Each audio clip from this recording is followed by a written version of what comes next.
Welcome to Watch, Review, Repeat. This is the podcast where two best friends discuss the latest in film and television and then do it all over again the following episode. My name is Colton Brown, and joining me is Andrew Meadows. I am here.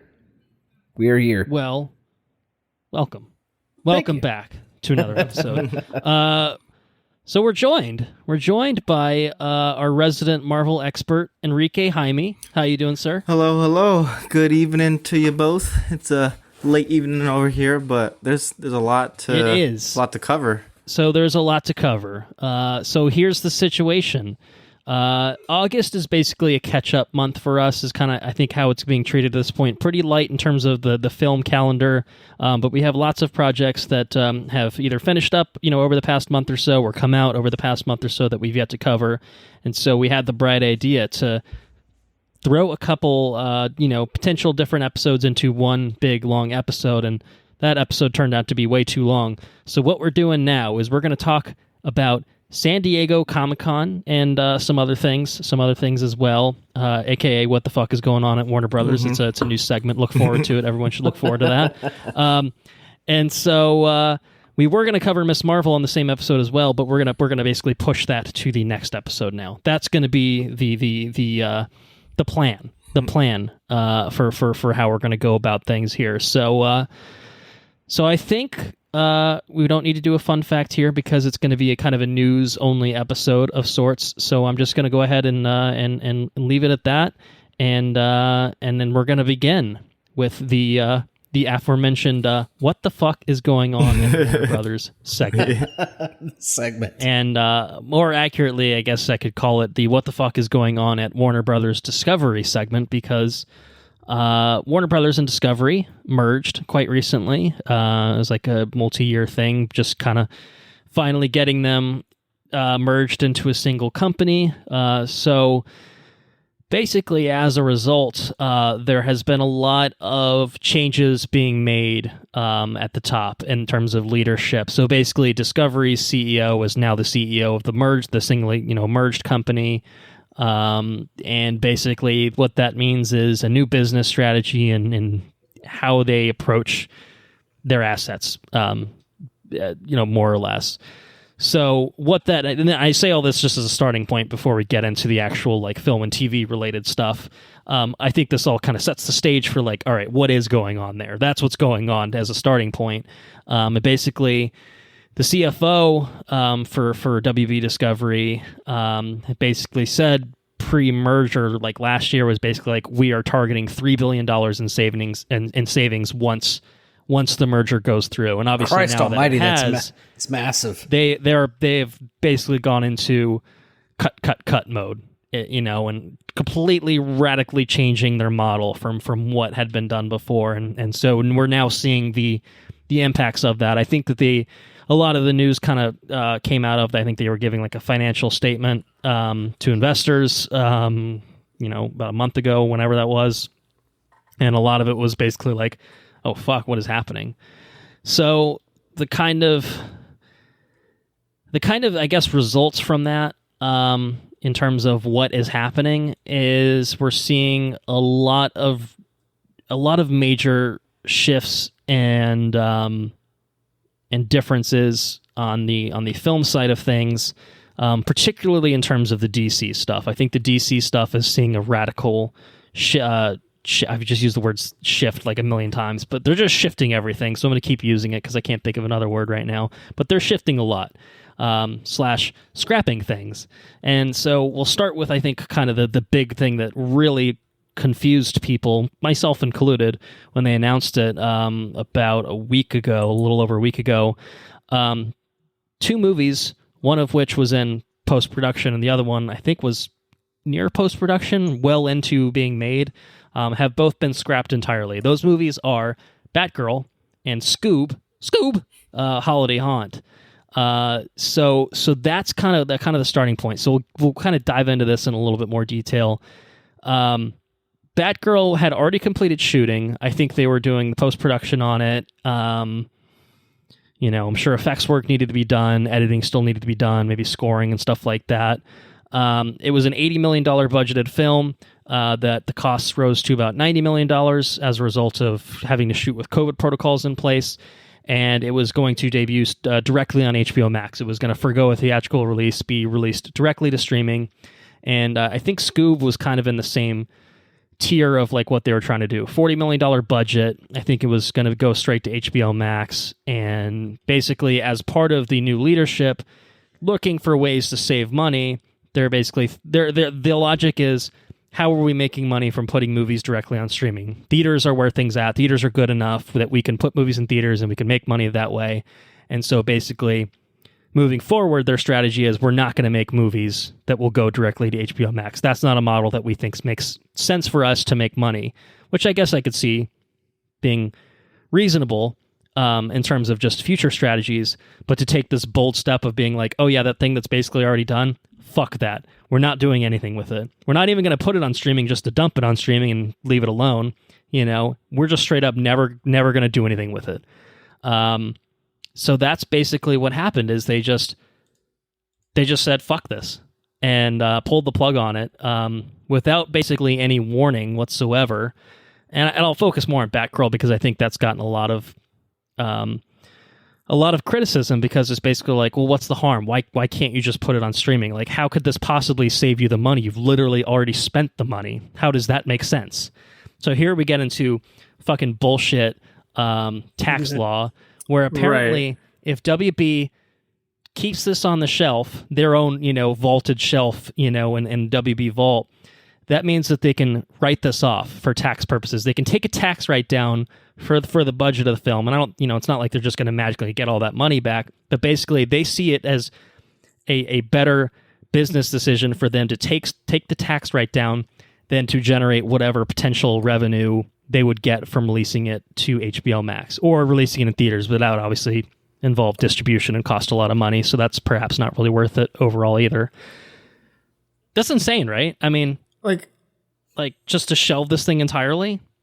Yeah, I'm super conflicted on this because, like, we've been saying how, like, DC doesn't know what the hell they're doing. They're trying to create, like, they can make solo movies that are either, like, both critically and or financially successful, like Batman, even though I don't think any of us were super huge fans of the Joker. Like, Joker did really well in the box office, made like $1 billion and won awards and shit, but they have no, like, connected universe. So I think, like, it makes no sense. Like, you're making the Joss Whedon Justice League and then the Zack Snyder Justice League, and it's like none of it's like actually connected.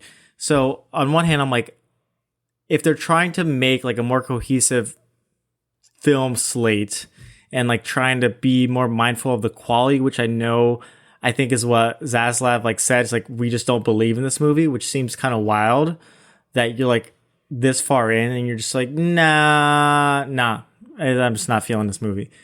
Yeah. Well, so here's the thing, obviously when this news came out, people were like, well, what's going on? And we didn't really know too much about like the details of the tax, BS involved.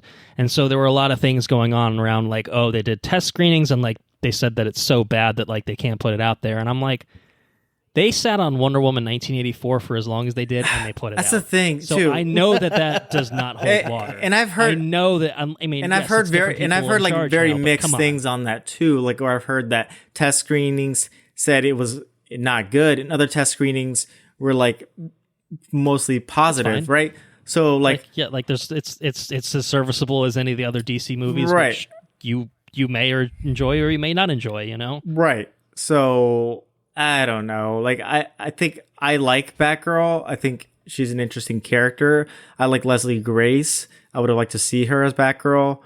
And it's disappointing that we're not getting this. If it's truly so bad that it would have ruined any positive feelings that I had towards this character, then maybe that's for the best. But I feel like it's just such a strange thing. I don't buy into it that they pull it from the shelf because it's bad. I can't imagine it's that bad. We're pinching pennies, and this is the thing that we don't care about, the blowback that people are going to be upset about because it's worth us saving a few $1 million. I don't If we're going to try to find $3 billion to save, then I guess we start with a few $1 million, and eventually that adds up into a huge pile of money that they're saving and whatnot. Yeah, I mean, it sounds to me like they want to try to probably just start. It sounds like it's a hard start fresh. You know what I mean? Like, we're just going to halt. It isn't and isn't, which is, we'll get into it more as we deal with like what's happening with other DC properties. And the answer is basically, it isn't and isn't a fresh start. It's not a cancel the whole slate entirely, even the things that are already made. It's a thing, we'll just do this whole thing again. It's like, we're going to pick and choose the things that we think make sense to keep making. Right. Because if you would, so what do they continue making? Like, what's the next thing? So we're talking about Batgirl and... Well, so... We got 2 trailers that we'll talk about in the Comic-Con things. True. Those are movies that are coming out this year. And then beyond, we have The Flash, which we'll talk about momentarily as well, because that kind of gets swept up into this thing of what the fuck's going on here.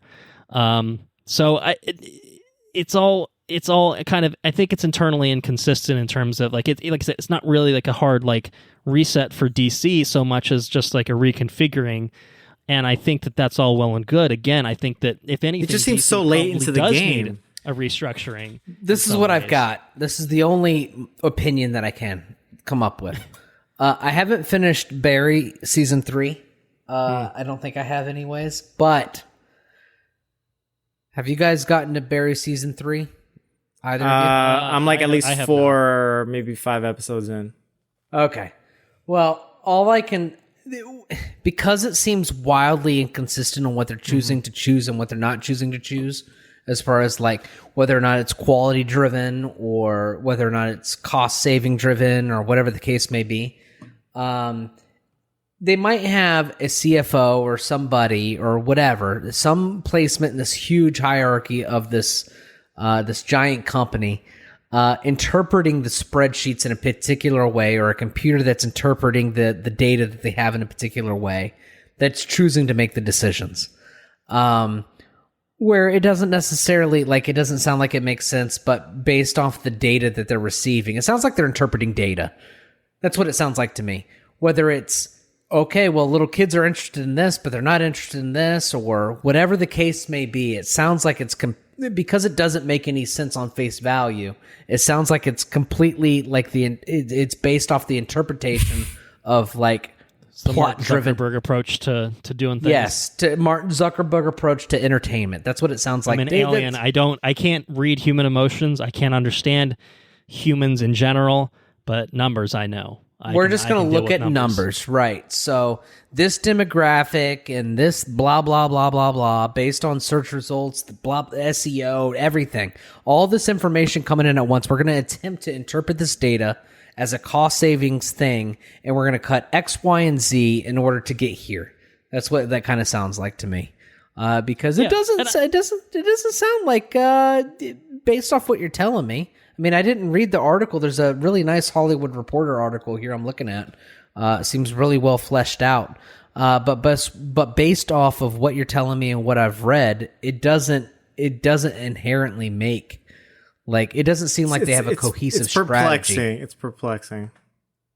Right. I just can't imagine that saving a few $1 million here is worth the headache of people being pissed off about it.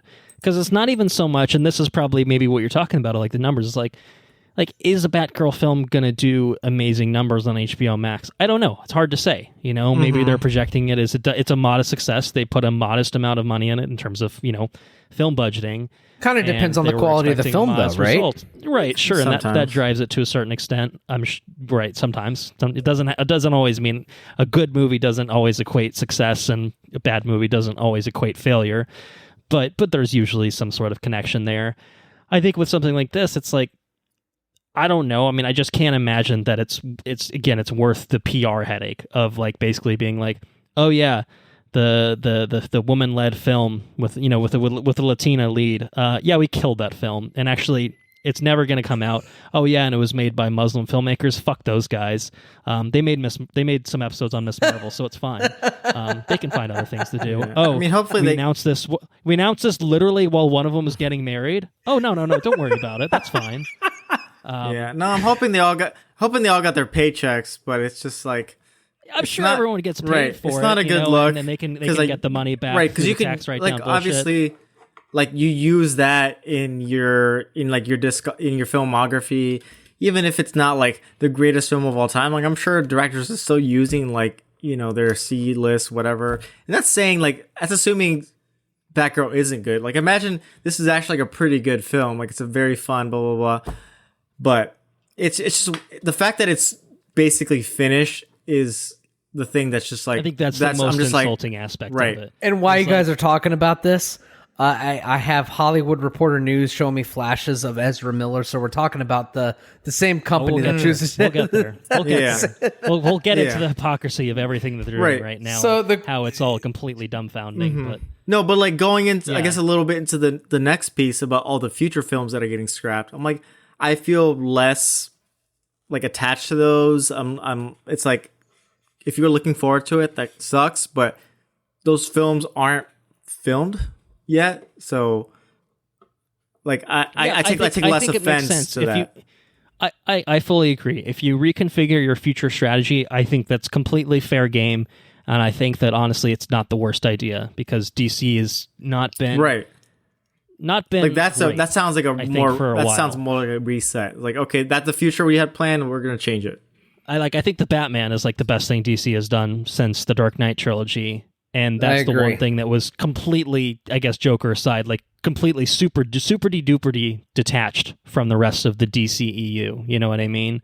So it's like, what's the strategy? Like, is it just everyone just does their own random thing? Are we trying to still do the Marvel model? I don't know, but we'll get into that. I will want to say, just before we move on to that briefly, I do want to say the Batgirl thing. I mean, the directors they did some really good work on Miss Marvel. We'll talk about that. Did the first episode in the finale, just to throw that out there. So it sucks for them, obviously. It sucks for Leslie Grace, who this is a huge, jump up to, leading her own film, and it had a great cast. It had Brendan Fraser playing the villain. That would have been awesome. It had Michael. Keaton. That was the movie we're talking about Michael here. Keaton is Batgirl. Michael Keaton was going to be back as Batman. And J.K. Simmons was back as Gordon. I don't know. It just feels like a robbed. I don't know. I'm sure it would have been fucking entertaining at a bare minimum. I would think, and I don't know. I'm blown away that they're just like, nah, we're good. We're good here. But we'll do some other things that are pretty fucking shady. Because apparently that's what we're doing here at WB Discovery. So. During this financial call, they basically said that they're going to do a 10-year plan for DC. That's their idea. It's a 10-year plan, and we're gonna focus on quality, is what they said. We're not releasing any film before it's ready. DC is something we can make better. Those are all direct quotes, I'll say. I just read the 10-year plan. Sure. Which what does that mean? I don't know. What does that mean? I guess we'll find out, obviously. But I think basically the overtures that they were making is we want to have a Kevin Feige type working for us. And it's you should have done that 10 years ago, obviously, at this point. And maybe they tried and failed, you could say, with Zack Snyder kind of leading the charge with a lot of his shit early on. And so they've kind of recalibrated since getting away from the Zack Snyder verse. But there's still never really been a cohesive strategy, so that's not the worst idea in the world. But they're still in this weird middle ground of oh yeah, we're gonna roll with everything that you did before and continue certain franchises. We're gonna make a Wonder Woman 3. Aquaman 2 is coming out. We'll probably make more Aquaman movies. Black Adam is coming out. Shazam is coming out. We're keeping sequels to things that we think kind of worked, and keeping those involved. But then the things that for whatever reason we perceive as not working, we're to jettison them. So Henry Cavill, MIA, has been MIA in this world for basically since his head was cut off for the first Shazam. You know what I mean? So what? How does that make sense? It's a sort of reset, but kind of not really. And there's the whole thing of Ben Affleck got kind of folded out because he was dealing with some personal turmoil, and he's since righted the ship. J-Lo Fleck. I don't know how we. That's right. Going strong. He's doing well in his personal life. Yeah. He's back. He's back in business. He's good for him. But he was Batman and then he wasn't. but then he kind of is still, but then also Michael Keaton's Batman, and then Robert Pattinson's Batman. It's like, what? Huh? You know? So there's a lot of like kind of brand confusion, I think, that has been going on, and I'm not sure that the 10-year plan, from what we understand of it, makes sense to as an attempt to shore that up in any way. To me, it just feels like more muddled shit, which has kind of just been the MO anyway. So like, what's the difference? You know, is kind of how I'm seeing it. I mean, we'll see how it plays out. Obviously, I can't speak for how it's all going to pan out particularly, but none of it seems particularly encouraging. And so basically, of the projects that they've apparently shelved or are likely to shelve, we're probably not going to go forward with this. Those all include the Supergirl movie, which would be, I guess, a sort of spinoff from The Flash, because we'll get an introduction of Supergirl in The Flash, assuming that film gets released, which they seem very committed to for some reason. There's supposed to be a Green Lantern Corps movie that's going to be shelved, a Static Shock movie that apparently is not moving forward, and we talked about this a while back. Ta-Nehisi Coates was writing a Superman film, like a black Superman film, with J.J. Abrams to produce.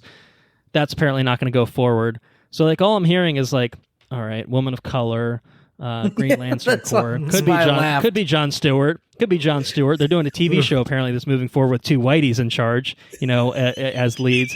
Static Shock, Black Man, Black Superman, Black Man. So their numbers that they're spitting out are saying movies with minorities don't sell. We need whiteys and whiteys only. That's what the data seems to be telling Black them. Panther was, or like, they're just super fucking racist. Black Panther bombed, I don't know what to say. Bombed at the box office, so you don't want to make any movies with a black cast. And I'm sure Wakanda Forever is going to tank too, obviously. So like, I mean, I'm just saying, like, that's what I'm hearing based on like all of this information. It's like, and like, we're fucking full steam ahead on The Flash, though. God damn it, we love this movie hilarious? So much, we're going to put it out. I'm in Florida. And, you know, this is getting way off in the weeds. But Trump's house in Florida got raided by the FBI. If I could tell you how many times I've heard about Trump's house, his house got raided by the FBI in Zephyr Hills, Florida. Man. If you take stuff from the White House, someone might raid your house. You better watch out. No. Better watch out. No. If you start Hillary deleted those emails. Stuff, yeah. If you start flushing stuff, you know, classified documents down the drain, who knows? Maybe the FBI will come for you. Nope. Why would they do that? That's okay, because Hillary deleted those emails. That's what I've heard repeatedly. Anyways, so the result is I don't know where WB's getting their information. I don't know where they're getting their I don't know where they're sourcing their information. But it might be from Florida. It might be from you know, like some sort of subreddit or what have you. I'm not sure. But I was 4chan? They're going on 4chan and looking at the interest levels for certain things. Right, exactly. Because while I was reviewing your 10-year plan here, I couldn't help but laugh about like all the things that are being shelved. You know, because it's all if it's black, we're shelving that shit. We don't want to put that out there, not right now, anyways. So right, and like it's not exclusively racist. I'll say there are things moving forward / in motion that they don't seem to be shelving. Like there's the Blue Beetle film, which they're doing, which has a Latino lead in it. I mean, Black Adam comes out in like Black Adam is coming out. You know, that one was too. They put too much money into that one. They'd already put trailers out for it. So plus you know, the Rock would fucking come to your house. The Rock would fucking murder them. And he was like, the Rock would literally strangle the fucking executives if they said, "I've been trying to play this fucking character for 15 years. Can you smell what the Black Adam is cooking? It's your fucking head on a pike, motherfucker." Yeah, I will say though, I'll be completely honest with you with reading what they're shelving. As long as they continue forward with the Sandman, I just care about Sandman. Okay, as long as they got Sandman, I'm okay. Yeah, I mean, so Aquaman 2 is coming out. We'll get more, you know, Momoa, obviously. Black Adam, you know, if that's successful, I'm sure we'll get a Black Adam 2, maybe even folding into the Shazam averse, because they don't really seem related thus far. And I think they're supposed to still do a Black Canary film, which, like, okay. I mean, fine with that, obviously, but we'll see. I think they're just saying that because they don't want to axe literally all of their, minority-led projects in 1 week. Although they're trying their hardest to do it. But the Flash, all as the producer said a couple days ago, all is good in Flashland. It's so bizarre. This has just been wild. Yeah. This has just been wild. I think this guy's been off kilter for like the past year and a half. It seems like. It seems like he's been at least forever. And like there's stuff going back even before that, right? Like with they had this some like weird relationship with like a young girl. Like it's just there's very questionable stuff even dating back. There's allegations of grooming. I think multiple allegations of grooming. There's grooming meaning what? Enlighten the ignorant here. What is grooming? Like grooming somebody that's underage to be like your person when they become of age? Yeah, that sort of thing, and and like basically like basically trying to assert your influence over, someone who is underage, basically talking, like, oh, your parents don't know what's best for you. I know what's best for you. So don't trust them. Trust me. I'll take care of you. And it's like, it, gets into a weird, creepy. It's kind of creepy. Yeah. Perverted, nature where it's like, well, this is not okay. This is obviously not okay. And so I believe the parents of one of the girls like filed in court. Yeah, I think so. Seeking a protective order against Ezra Miller. There was another instance with like a 12-year-old girl or something like that where just Jesus Christ. I don't know, just fucking absolutely nuts. But we're okay on that. The mother were given an order of protection against Ezra in June of this year. The Rolling Stone put out an investigation that apparently like Ezra, they have a farm of some sort, a ranch of some sort in Vermont, in which he was housing a 25-year-old mother and her 3 children. Ezra's... and the property, quote unquote, doubles as an unlicensed cannabis farm and has several firearms on the premises. One source who spoke to Rolling Stone alleged that the 1-year-old child was found with a loose bullet in her mouth. That seems normal. No. Everything's okay there. Everything's good in Flashland. And then, of course, the latest incident, Ezra was charged with felony burglary in Vermont for stealing several bottles of alcohol.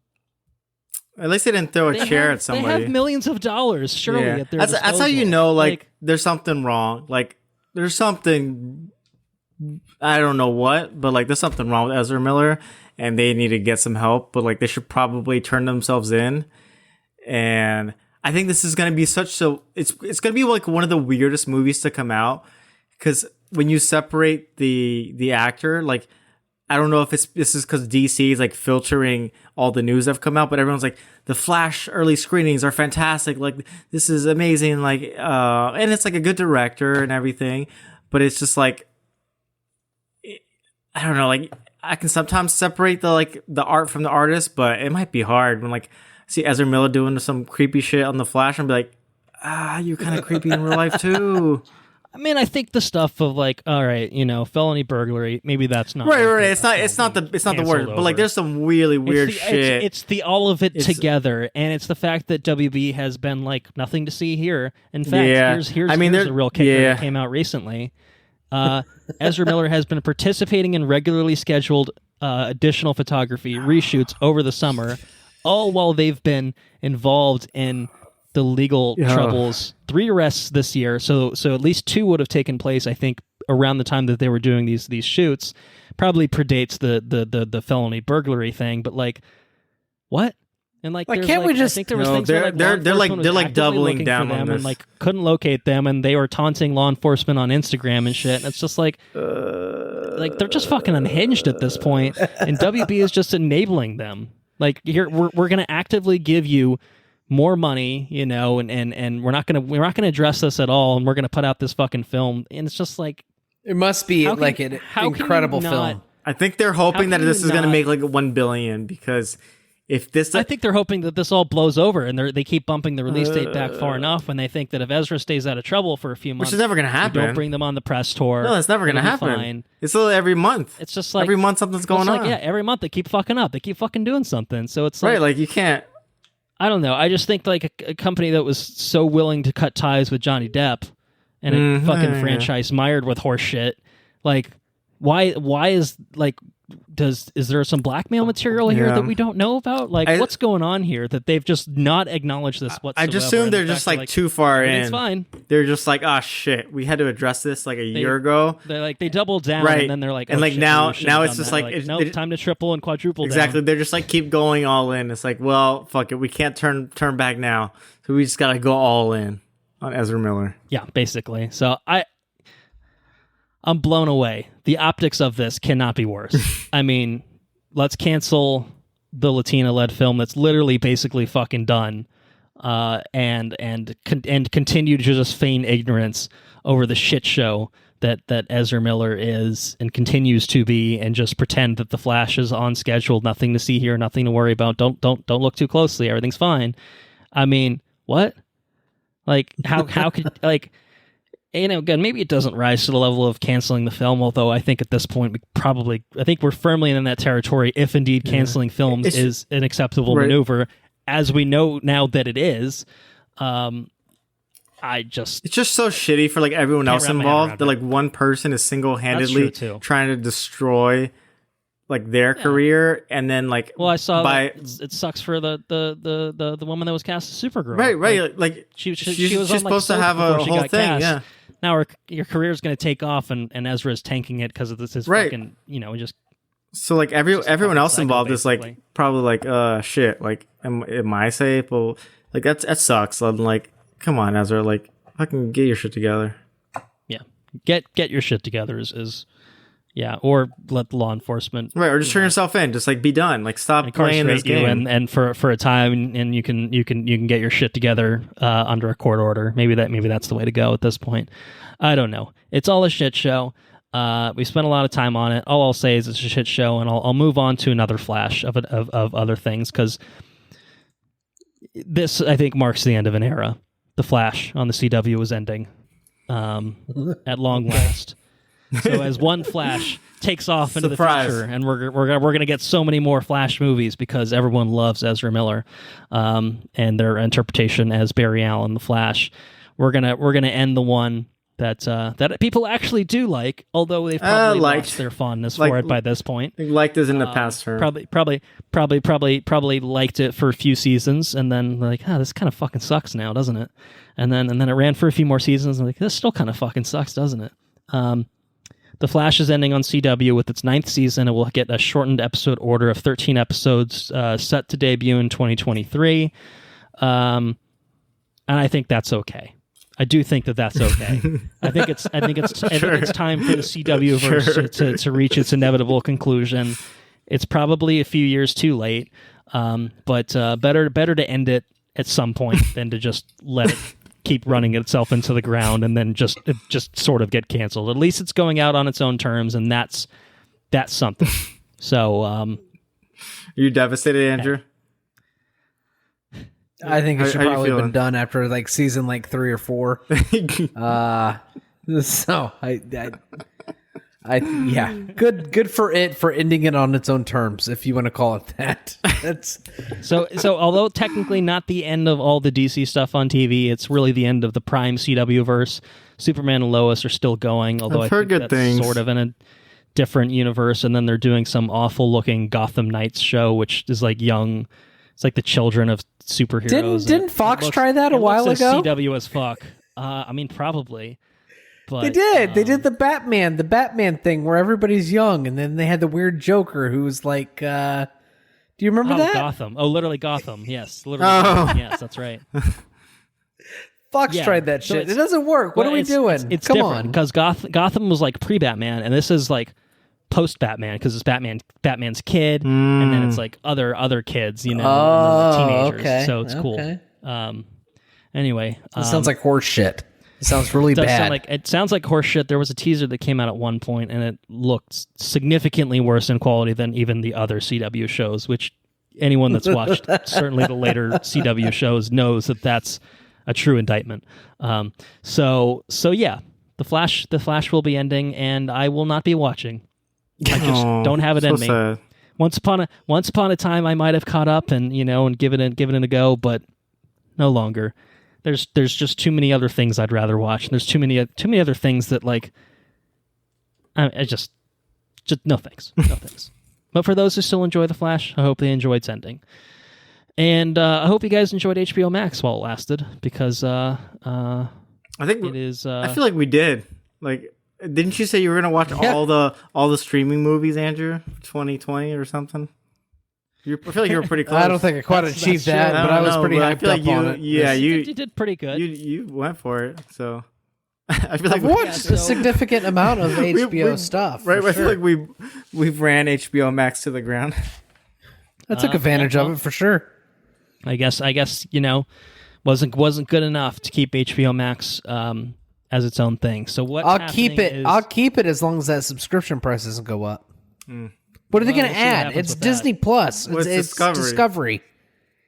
What are they going to add to it? And Discovery Plus are merging into a single service next year. So they're kind of consolidating the two services. And it sounds like prices up to make it equal. I don't know how that works, but sounds like HBO isn't hip on releasing a bunch of shit on the streaming service. So I don't know, but HBO's got good shows. Releasing in more movies, yeah, like that big blockbuster stuff.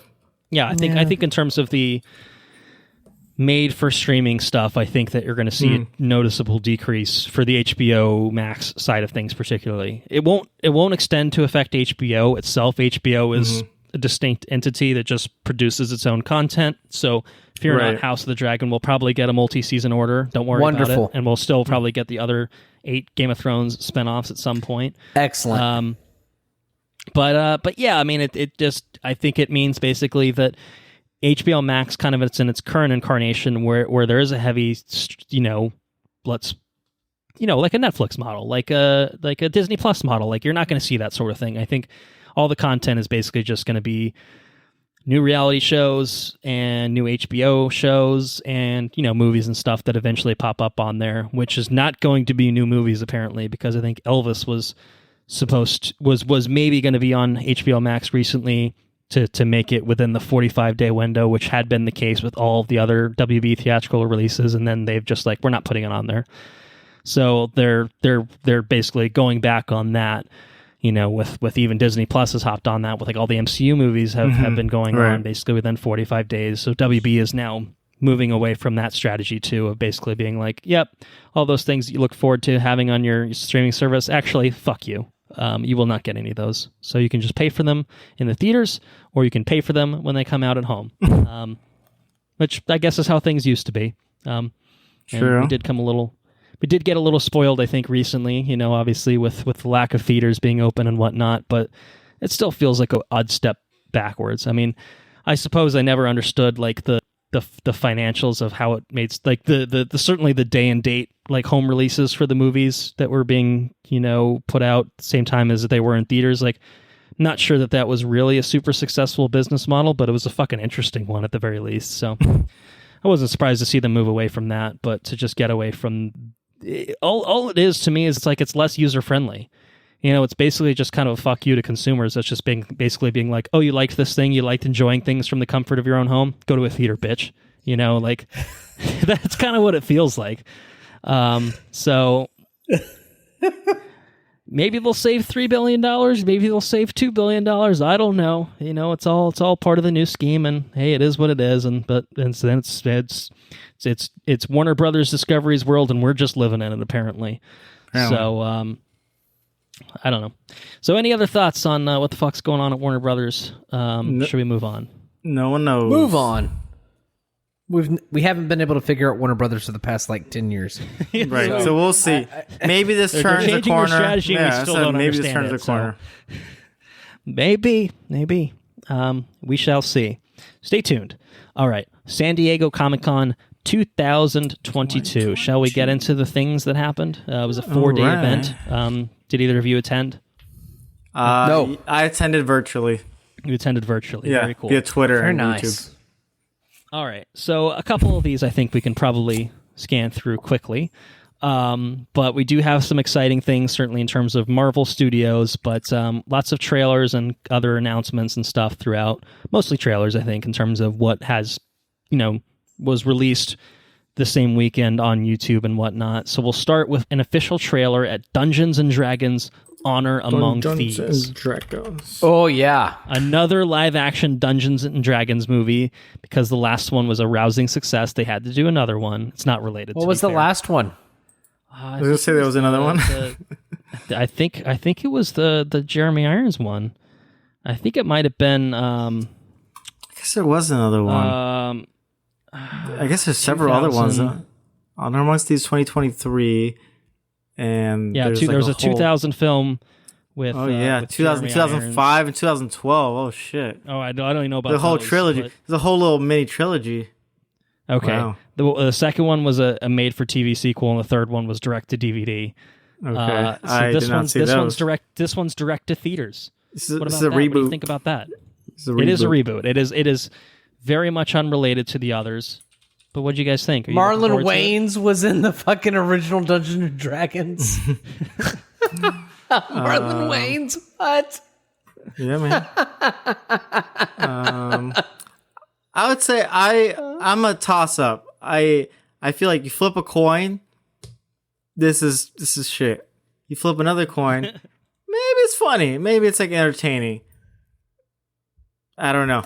I feel like I'm split 50-50. It could go either way. Okay. Andrew, what do you think? I think that's optimistic. Kudos to the guy that views the cup as half full. Good. I wish I could view that cup as half full, because that fucking cup looks empty to me. That looks like bad shit. I mean, it could be maybe maybe it gets like the Star Trek treatment. Maybe. Maybe. I just don't see it. Like it just no, man. Like, there's a good Dungeons and Dragons show, and it's called like Stranger season Things. 1 of fucking Stranger Things, right?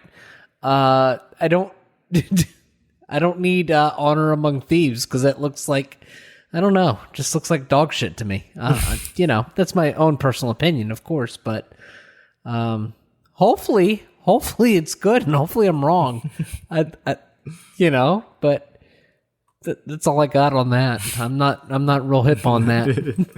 Yeah, I thought when they announced this, because the only thing that I'll point to that I think maybe works in this movie's favor is it's directed by Jonathan Goldstein and John Francis Daly, who worked on they directed Game Night with Jason Bateman, which was very funny. Yeah, right. And they co-wrote I believe Spider-Man Homecoming and maybe also Far From Home.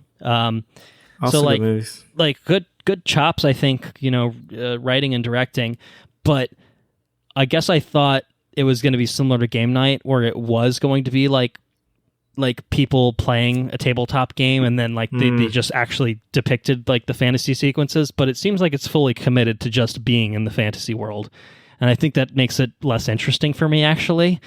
It's still silly and kind of tongue-in-cheek a little bit, but it definitely could veer into, this is terrible territory very, very quickly. Yeah.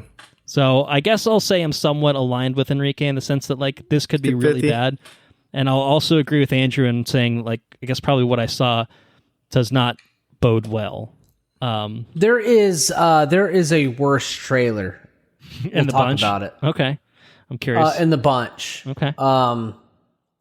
There is a worse trailer. But it just does not scratch an itch as far as I'm concerned. So we'll see where it goes, I guess. Okay. So all right. Well, we'll see. And I guess I should probably say when it comes out.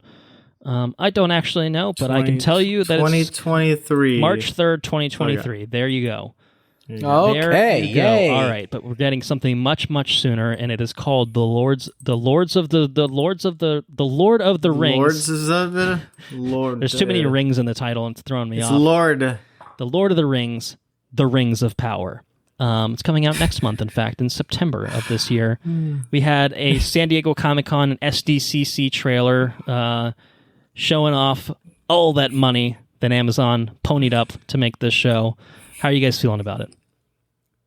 Looks expensive. I have a quick sidebar. The sidebar? What do you think What do you think? What do you think the 2000 Dungeons and Dragons movie is rated at Rotten Tomatoes for the critic and the audience score? I'm gonna say wild guesses. 23% 13 for critics and 37 for audience.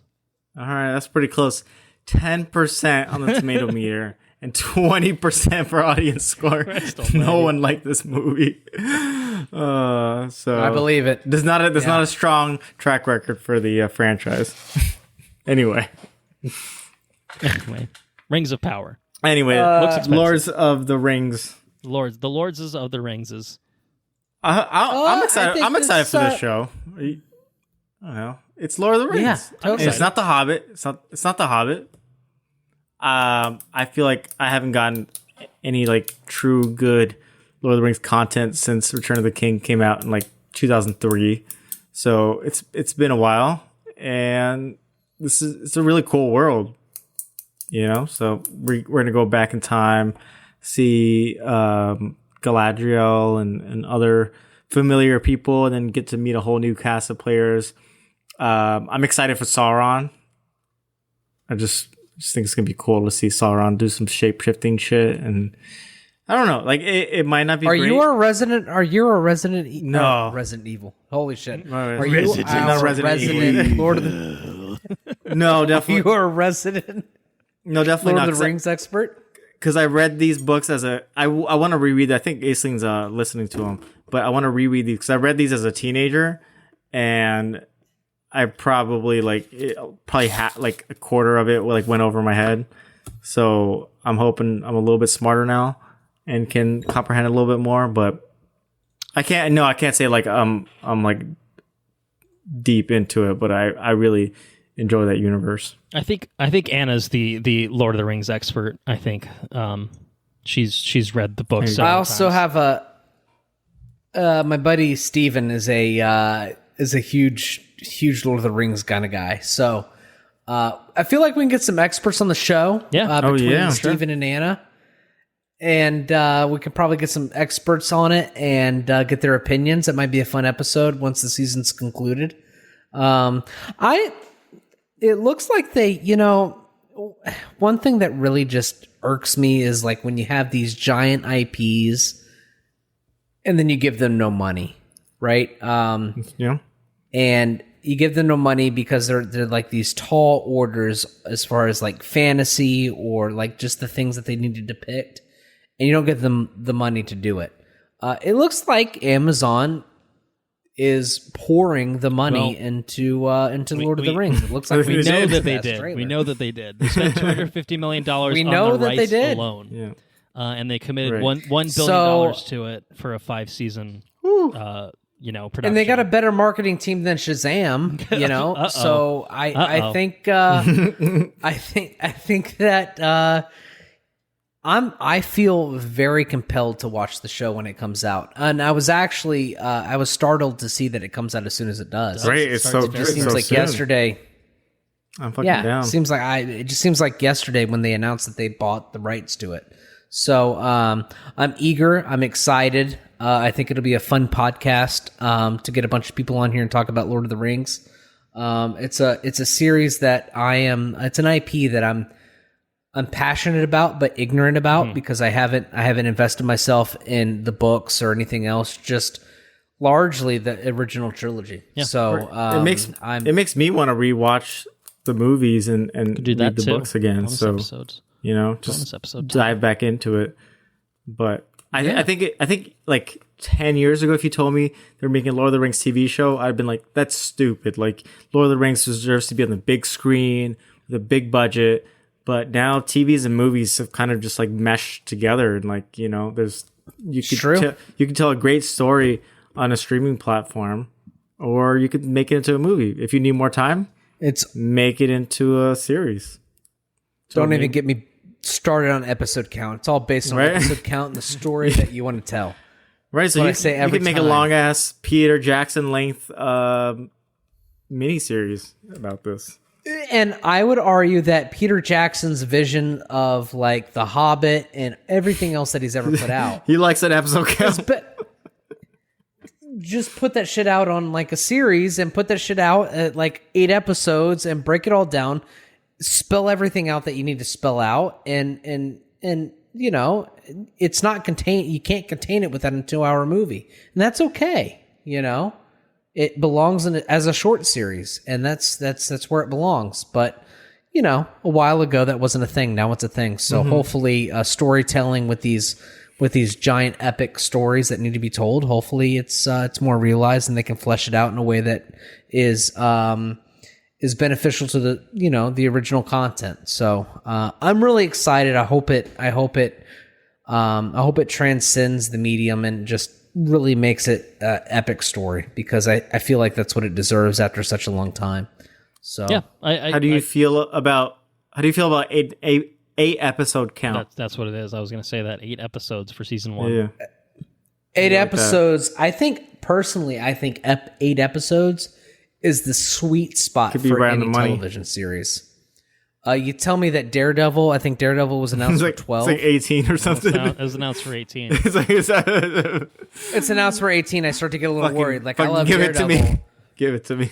But I think 8 episodes is like, there is no way that you have 18 hours worth of content. I don't know, man. I hope so. Got to make up. For I hope so. I'm excited about it. 3 episodes on the Kingpin, 4, 5, and 6. So a whole episode just on Matt's dad, and just 8 episodes. Whole episode on 8 Foggy. Episodes is key. I mean, I do agree. I think 8 episodes is like right around the sweet spot. And I think especially for something like this, you're going to get probably hour-long episodes and like a lot going on. I mean, just looking at the cast list on Wikipedia, it's like there's a lot of fucking characters in this shit. Like, it's going to be complex and cover a lot of territory, and they're spending a lot of money on it. And I think that almost every shot in the season is going to require visual effects of some sort, you know, and especially anything particularly exciting is going on is going to be pretty effects heavy. So like, there's a lot going on, and I could see how this could get pretty overwhelming if it went on for too long, you know, in terms of the episodes per season. So give me 8 hours. If you have 24 hours worth of content, it's okay to break it up into 3 seasons of 8 episodes, super high quality. I don't need it bang bang. I don't need to grind out 24 episodes. If anything, breaking it up into 8 episode chunks is better, because it leaves you wanting more, you know? So eight hours, like, yeah, like eight episodes of like 8 episodes of like hour long. You could tell a really good story for sure. Yeah, and I think it also depends. This is getting into the weeds and kind of dovetailing into Daredevil. It's like, it depends on the style of storytelling to a certain extent. We know that this is going to be a heavily serialized storytelling that's going on with this, and that's how pretty much all of the Netflix models, binging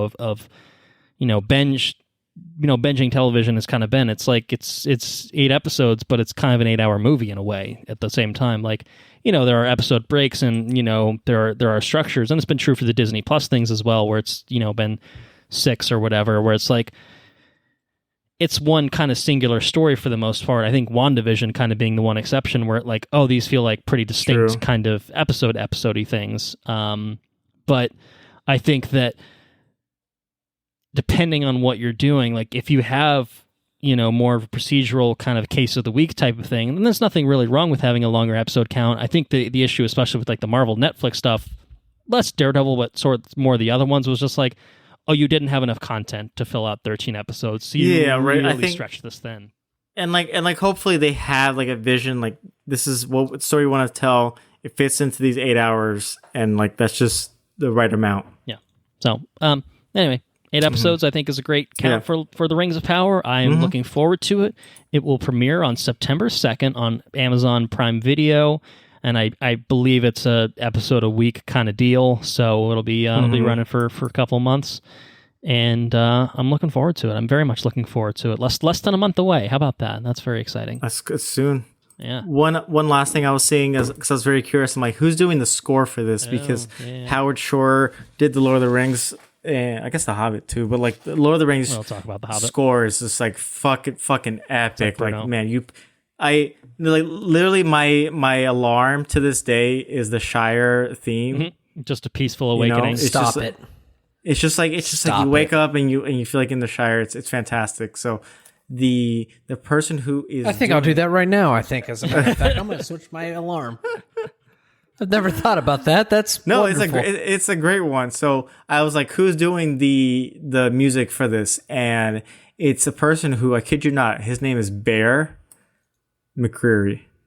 Bear McCreary? First name Bear. Yeah, it's pretty legit. So I wasn't familiar with his work. I'm like, all right, Bear, what have you done? He did Agents of S.H.I.E.L.D., I think, and he did a fucking whole Agents of S.H.I.E.L.D. I was like, oh wow. Yeah.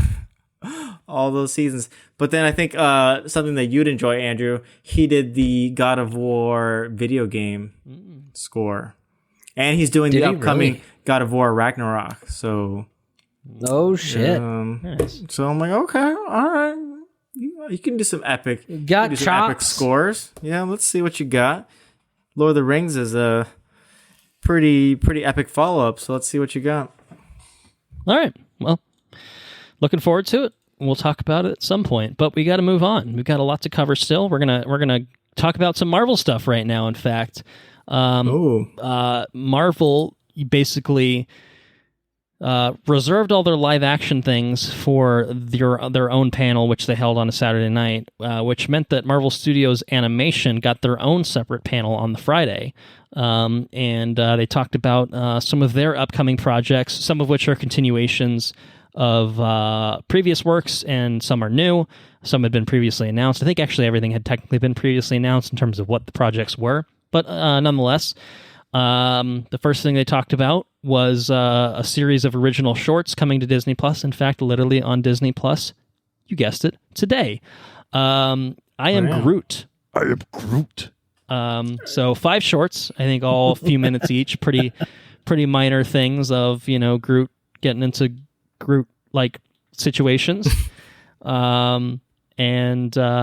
It's like sort of animation because it's all like live action. It's like CG, like in the CG animation. CGI, yeah. But I think it's still kind of technically, it's like pseudo live action, I guess, in a sort of way, because it's it's basically what he looked like in Volume 2. It looks cute. I don't think there's anything really substantive to say about it, but it's fun. It's one it's called Groot Takes Bath, so that's fun. Takes bath. Sure. It'll be fun. And I guess apparently Bradley Cooper. I think it looks like a lot of fun. I think it looks. Is voicing Rocket for at least one of the shorts, so that's good. Oh, there you go. They got him. They trapped him in the booth while he was recording for Volume 3, and said, "We're going to do this for a series of shorts." And he's like, "You're paying me more money for that, right?" And they're like, "Yeah, it'll be fine." Sure. We also got Vin Diesel's the one making bank. Yeah, he is. James Gunn confirmed on Twitter recently that he comes in and re-records for every single movie, so he's getting paid each time for sure. They're not just recycling all the same shit. Got to really change the intonation of the one "I am Groot" to "I am Groot." I am Groot. Yes, Groot. I am Groot. That's too much. I was thinking about that. Does he even have to show up for the show to do anything? Or is That's what we learned. He does. He shows up. He's not just cashing in the paycheck, the royalty this paycheck. Man's gonna make this man's going to make over $1 million on this show. This man's going to make at least $1 million on this show. Yeah, you know just saying I am Groot. Good for him. That's a sweet gig. You can't be mad about it. I mean, you can be because it's fucked up, but good for him. Respect. We got a lot of news on this upcoming animated series called Spider-Man Freshman Year. In fact, it feels like it's very much not what it maybe was originally. So it's coming in 2024. Kind of weird. When they originally announced it, it seemed like it was intended to be a prequel to Spider-Man's introduction in Civil War, starting with his freshman year of high school, pre-meeting the Vulture and whatnot. And then they gave some details this past Comic-Con where it's like, huh? What? They're like, nah, dog. It's completely different. Yeah, so basically, I think the bottom line is it's MCU inspired, but it's absolutely in its own continuity / I think it's supposed to be in the multiverse. Right. I think the whole thing is like it's a different dimension. It's a different universe. Earth. Throw some numbers around. Yeah, Earth 773 is something like that. Who fucking cares? But it's an animated show. It's got like a very Stan Lee, Steve Ditko inspired art style, like 60s comic book styled. and Charlie Cox is back. He's going to be playing Matt Murdock / Daredevil in it. And it's going to introduce a lot of like interesting Marvel characters who really haven't been seen in like the Spider-Man verse, certainly not in the MCU side of things. So he's going to be friends with Nico Minoru from the Runaways. Amadeus Cho is going to be in it. Harry Osborn is going to be in it. He's going to run into a bunch of like, early days villains, including the Unicorn, Chameleon, Scorpion, Speed Demon, Tarantula, the Rhino, Butane, Carmella Black, and Otto Octavius. And basically they showed like a still where it looked like Peter was with Aunt May and Tony Stark on the couch, like and the apartment from Civil War. But instead of Tony Stark being there, his mentor was instead Norman Osborn.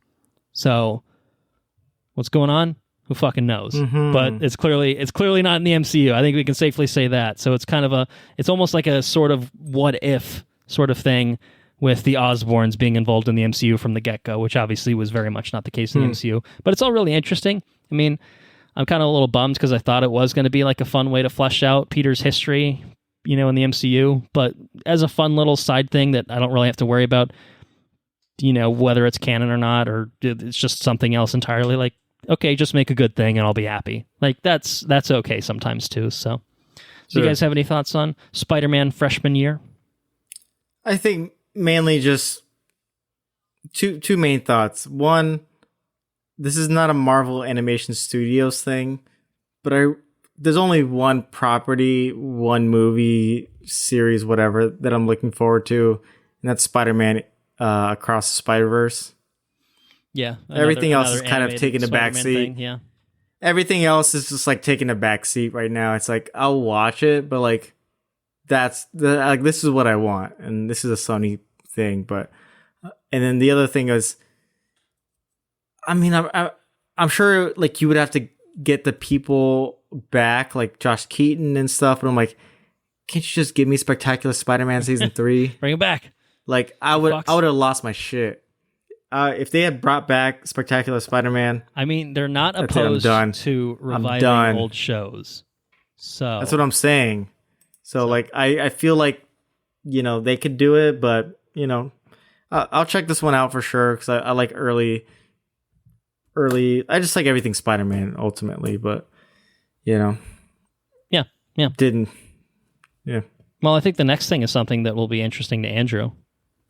What if there were... Oh, yeah. What do we got on that? What if there were a second season of What If? And what if it would also return for a third season? What if that... What if that were true? Would that excite you? Yes. Okay. Well, then that's all true, and you should be excited then.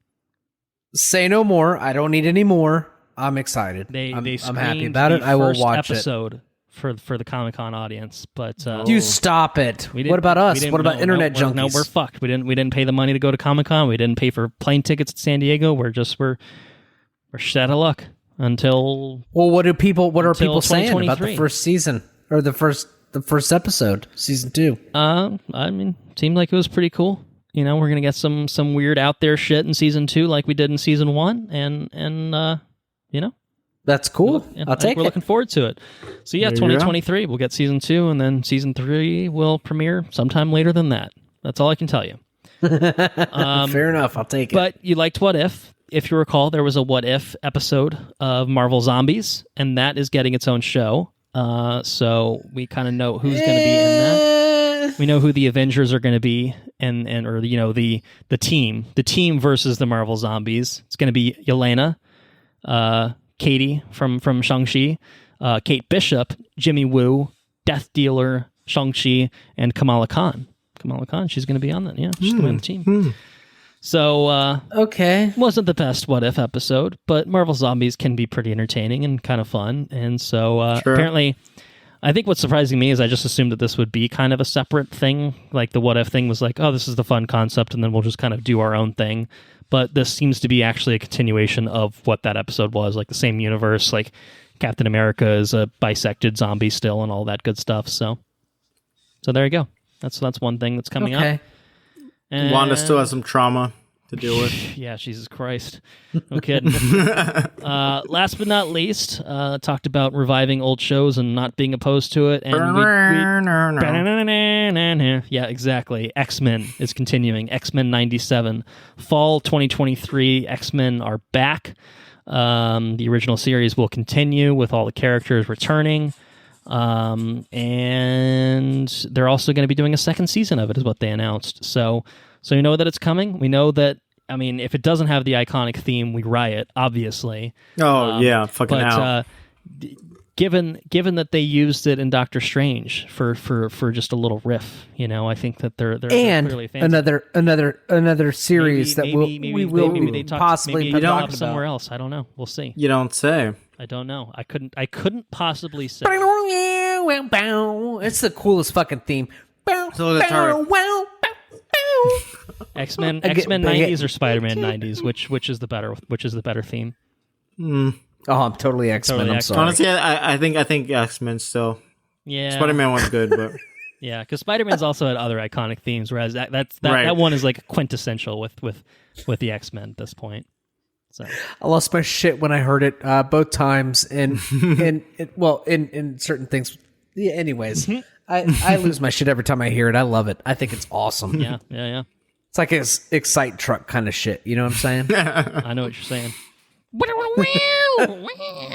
So many power chords. It's great. It's great stuff. Okay, so we'll exit Marvel Land for a bit. Avatar Studios. Avatar Studios. What's that? That is not James Cameron's production company, although you might think it is, given the amount of films that the man is making. Avatar Studios is the production company that assembled to make more projects in the Last Airbender / Korraverse, the Legend of Korraverse. Oh shit! And I still have to watch Korra. Yeah, so do I. I do need to watch the Legend of Korra. God damn you! So basically, they announced plans to make 3 animated, like feature-length Avatar films, like films set in the world of Avatar. Again, not to be confused with the one with the blue people. And they gave some details on what the first one is going to be, and it's going to be based on, or it's going to be focused on Aang and his friends. So presumably a post The Last Airbender, in terms of the timeline. But that's basically all they said. Obviously there's been a lot of expansion of the world beyond the shows with the comics. I think there's also books and shit that's so too. good. So there's a lot for fans, and I may have purchased some of the comics for my consumption at some point. I haven't made it there yet, but you guys were talking it up for the longest time, and I will say it lived up to everything that you said about The Last Airbender. It was really, really fucking good. And I definitely will go watch Korra at some point. I just wanted to take a break for a bit before I went back into the world. So yeah, I mean, it's a small announcement, but it'll be nice to see Aang and company again, I think. So yeah, any thoughts on that? I think I'm excited. Anyone who might be confused, this is not the live action version. Correct. There's also a Netflix this series is Avatar. As well. That's right. true. Yes. This is the animated like Avatar Studios, like with the creators, with it's the same. It's like continuing on this. If you like, because I always get nervous. I'm like, oh, they're gonna do something about something that I liked from before, but no, this is like just continuing off of that. So I think this is like one of the most exciting things to come out of Comic-Con. Like we had heard some things, but to like finally know that the Avatar universe is getting expanded, because it's so rich. Like you could go backwards in time, you could go forwards in time, and I think there's plenty of story to tell. So honestly, I'm like, pick any time period, pick anything, and I'll watch it. So I'm hoping this is something that is gonna come out. If it's a full-length movie, it's gonna like come out to theaters and everything. That would be cool. Yeah, that would be, because I would watch that day one without a question. I mean, if it goes to streaming, that's fine too. I can see that, but like this would be so cool. Yeah, definitely. Well, I'm looking forward to it, and I'm sure we'll get more details on it before long. I guess it's probably just in production at this point. So that's that. It'd be awesome.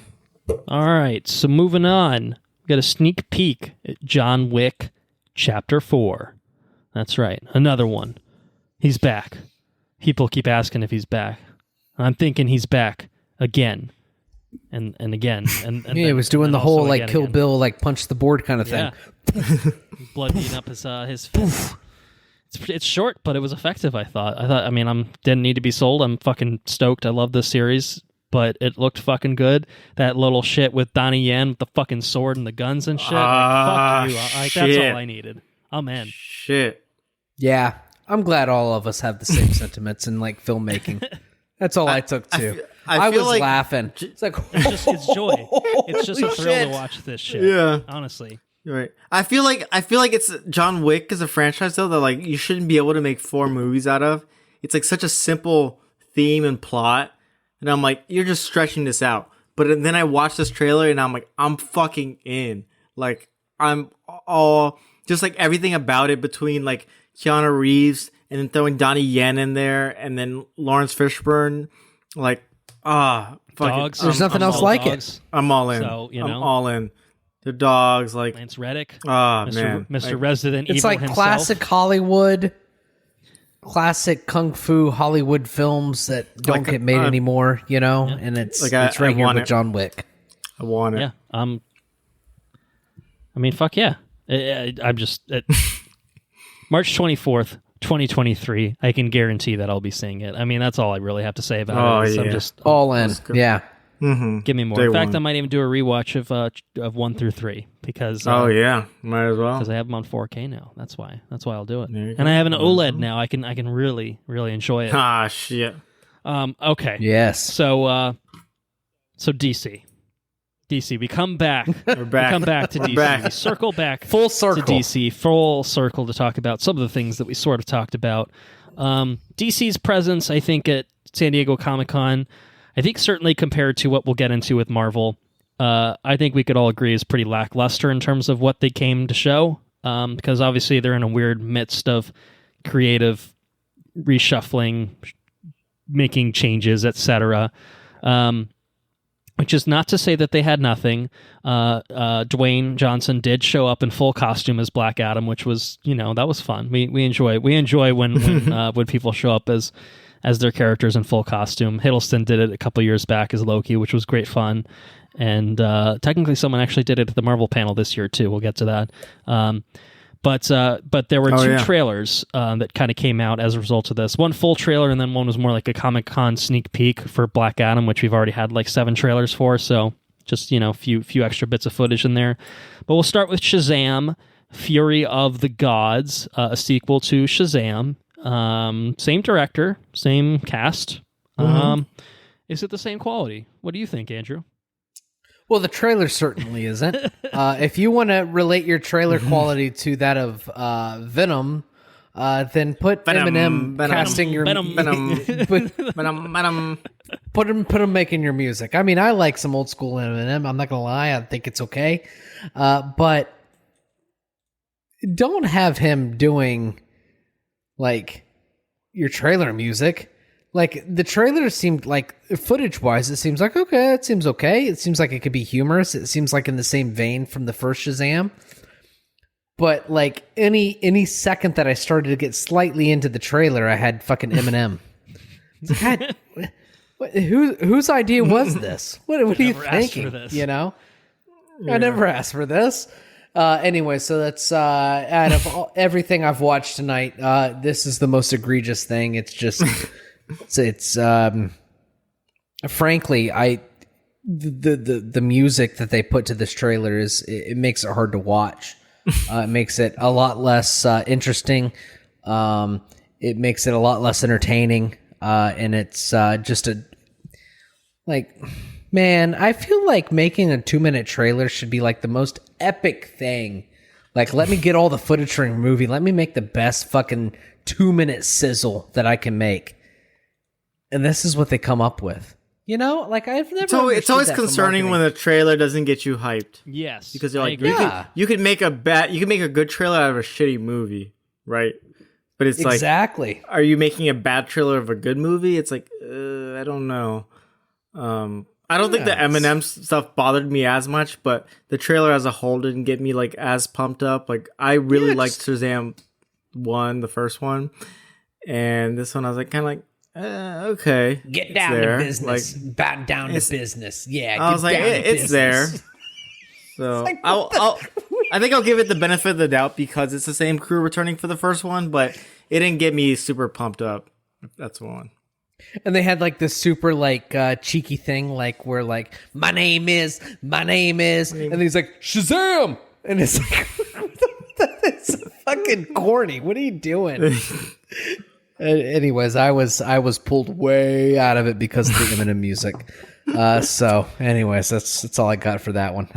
It just was a poorly made trailer. Yeah, I this did not get me excited for it really at all, which is a shame because I think that the first Shazam is one of DC's best offerings in the past decade. It's a great, and it's a very very fun film, and good in its own right.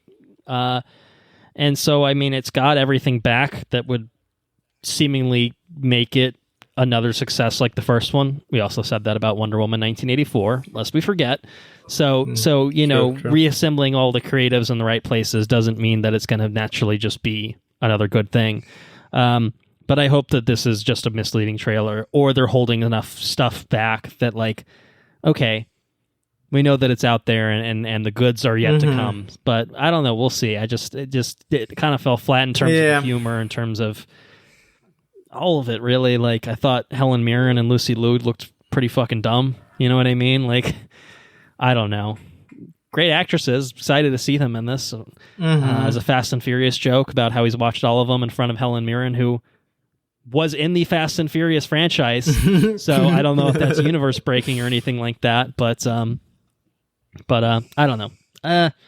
Unfortunately, I think this will be the last Shazam movie that we get, maybe barring a Black Adam success and a Black Adam and Shazam, team up or, versus movie, because this is coming out 5 days after Avatar: The Way of Water. If we want to talk about bad business plans, that seems like a surefire way to lose money is to put it up against the sequel to one of the biggest films of all time. But what do I know? But yeah, December 21st, you can look forward to Shazam: Fury of the Gods. So that's what you have. That's one half of what you had on tap from DC at Comic-Con, and the other half was Dwayne Johnson in full costume giving a sneak peek at Black Adam, which is coming out even sooner. Is this the same trailer that we got 980 other times that I thought was Black Panther? It's half as long, and it does show off some new footage, some new looks at Pierce Brosnan as Dr. Fate, and a quick look at Black Adam versus Hawkman showdown, and some other things here and there. But I mean, it's still the same movie that you've seen all those trailers for. Some Black Panther inspired stuff, as we talked about. But yeah, I don't know. Are you guys feeling this movie at all? Like, we'll probably watch it and probably talk about it, but is there anything about it that generates any sort of enthusiasm or excitement, or is it just a see what happens kind of deal? I will tell you that one of my coworkers' kids, young adults, whatever, one of their children, Dr. Fate is like one of his most favorite superheroes, and he's really excited to see the live action iteration of him. And that kind of inspired me a little bit because it's a character I don't know a whole lot about. And it kind of made me kind of excited to see, because we got like this huge conversation about like Marvel and blah blah blah blah. And he said that Dr. Fate is one of his favorite characters, and that's a total, blind spot for me. So, hopefully he's wildly interesting in this show or in this movie. The trailer doesn't inspire the most confidence. It seems like The Rock being a superhero, which is but he's not a superhero. They wanted a superhero, but they got Black Adam. That's true. He can either destroy the world or save the universe or whatever. Superheroes don't kill people, but I do. I do. Yeah. So I don't know. We'll see what we get. It did, whatever. I just take DC as it comes. Whatever you got. We'll see what happens. Honestly, Marvel is very consistent. Obviously, there are ebbs and flows in terms of like I liked things more than I liked another thing. But DC is truly just fucking wild card. A roll of it's a roll of the card dice every time. You just do not know what's going to happen. And probably a roll of like the 20-sided die, because who fucking knows? Like it's even more unpredictable. It's just mayhem over there. Enrique, any thoughts on Black Adam? Honestly, I'm kind of where Andrew was at. I'm excited for Pierce Brosnan in this. Like, yeah, I don't know that much about Dr. Fate either, to be honest. Don't let him sing. But I like me a Pierce Brosnan. He's not my favorite Bond, but I like him, and he looks good in this. And I'm like, oh, this is the one I'm like, sure, let's go see it. Like, it's not number one on my list by any means, but I'll check it out. Sure. All right. Well, that was DC at Comic-Con. Notably absent, The Flash. So they're just playing quiet on it. Just Flash. No mention of The Flash whatsoever. We're focusing on films only coming out this year. What was that last thing he showed up in? He's like, hey, I've got this movie. It's coming out. It's called The Flash. It's what I've been working on, and it's like a thing. You remember that? I do remember that. I don't remember what that was. Like but it was fucking. It was probably the last DC fandom that we got. That's what it was. This fandom. Well, maybe they'll do another fandom, show off The Flash, and be like, "What? Ezra Miller's problematic? That's the first we've heard of this." What? They have an arrest warrant out for him? What? That's the first I've heard of that. Hey, so it's me, Ezra Miller, and I've got this ranch out in Vermont where I like grow pot and house children and groom them and shit. So and I got this movie called The Flash. Go see it in the theaters. Your ass ain't watching on HBO Max. Let's put it that way. God. Oh boy. What a character. Let's move on to something that I know Andrew has things to say about. The Sandman. So we did get a trailer for it at Comic-Con, but it is also out on Netflix as of a few days ago. So Andrew's gone in head first. I think are you done with it? I think you're probably pretty close to being done with it, maybe. I think I've got like 2 episodes before I'm done. So I thought the trailer looked good. And I'm excited about it based on that alone, but does it hold up? How's the series? This is what I can tell you about the Sandman. No spoilers. Yes, definitely no spoilers. I'll keep it spoiler free. So I have a Sandman graphic novel. When I purchased the graphic novel, I was pretty ignorant to like the order of which things happen. Yeah, there's a lot of Sandman comics. There's some Sandmans. I have since educated myself on the print of the character and the order in which you read things and this and that. I also found out that my introduction into like magic and like gods and this and that came from a Neil Gaiman comic, which is called The Books of Magic. Huh. That was my introduction to magic and to comics. So, I found that like just inspiring, that like my whole interest in like magic and like Doctor Strange and gods and like fictional like settings and this and that came from Neil Gaiman at a very early age. Like it had to be like elementary/middle school.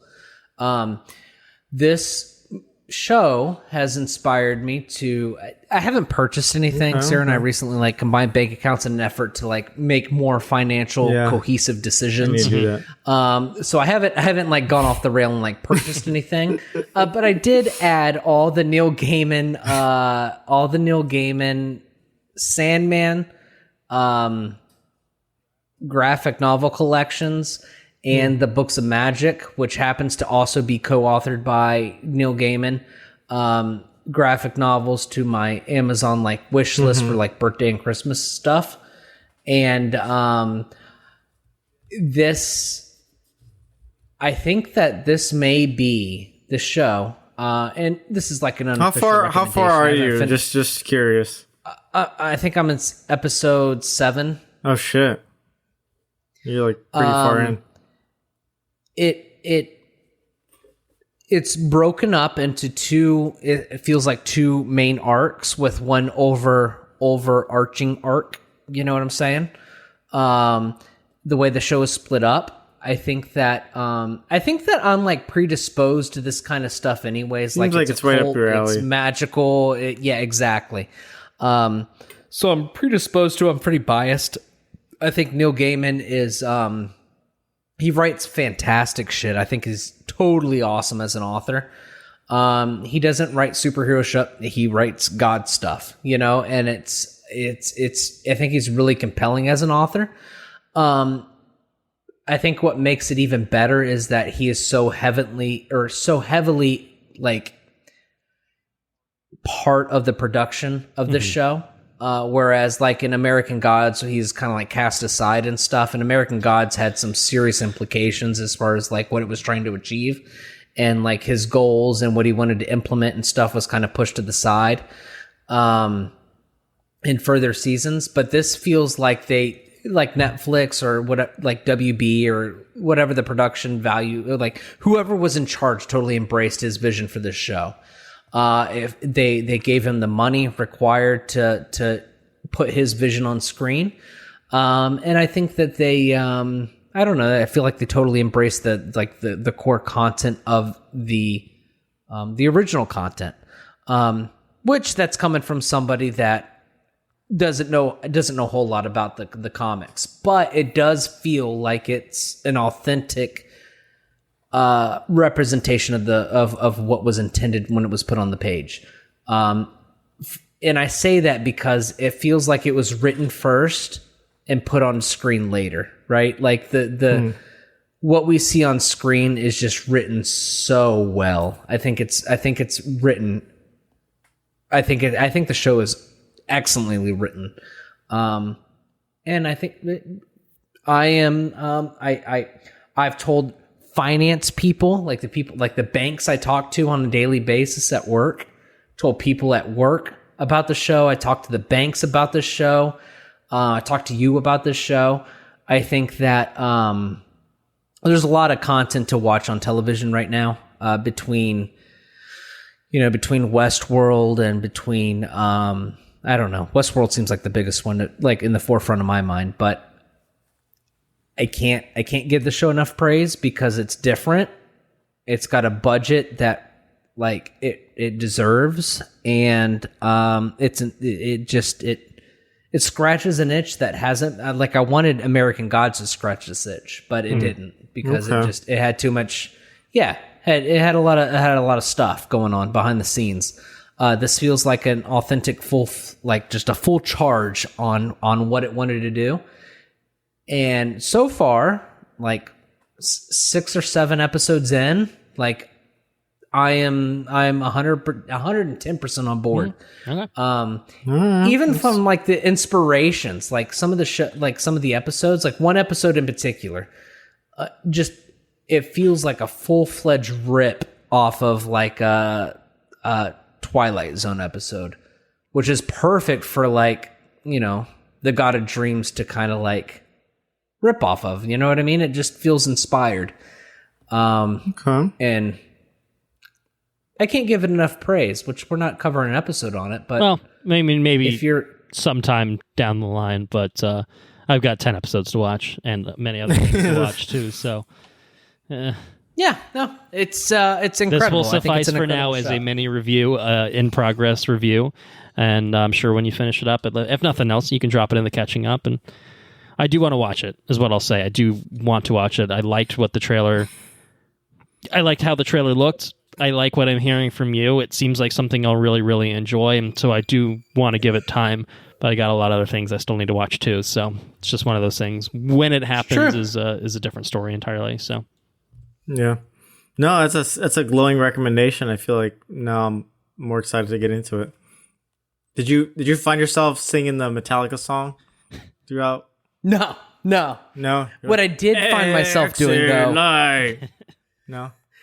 I found myself thinking after every episode, which is really cool. That's even and you don't think about it like the implications of the show.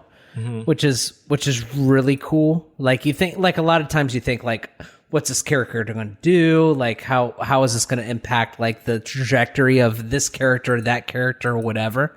But those early on episodes are like, what does it mean to dream? What are dreams, and how do they influence us as people? And it's a lot deeper. It's I don't know. It's a really thought invoking television show. It's really good. So all right, yeah. Well, that's that. It's out on Netflix now. If you liked what you heard, go check it out. Maybe you already have. Send us an email, Listener's Corner, watchreviewrepeat@gmail.com. Shall we move on to the next thing? Yeah. Yes. Another TV series coming soon. Probably less up, well, Once Upon a Time, really up our alleys.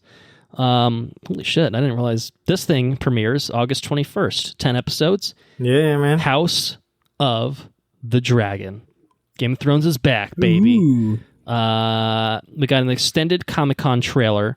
3 minutes, taking a deep dive on what to expect from this first season of House of the Dragon, and I'll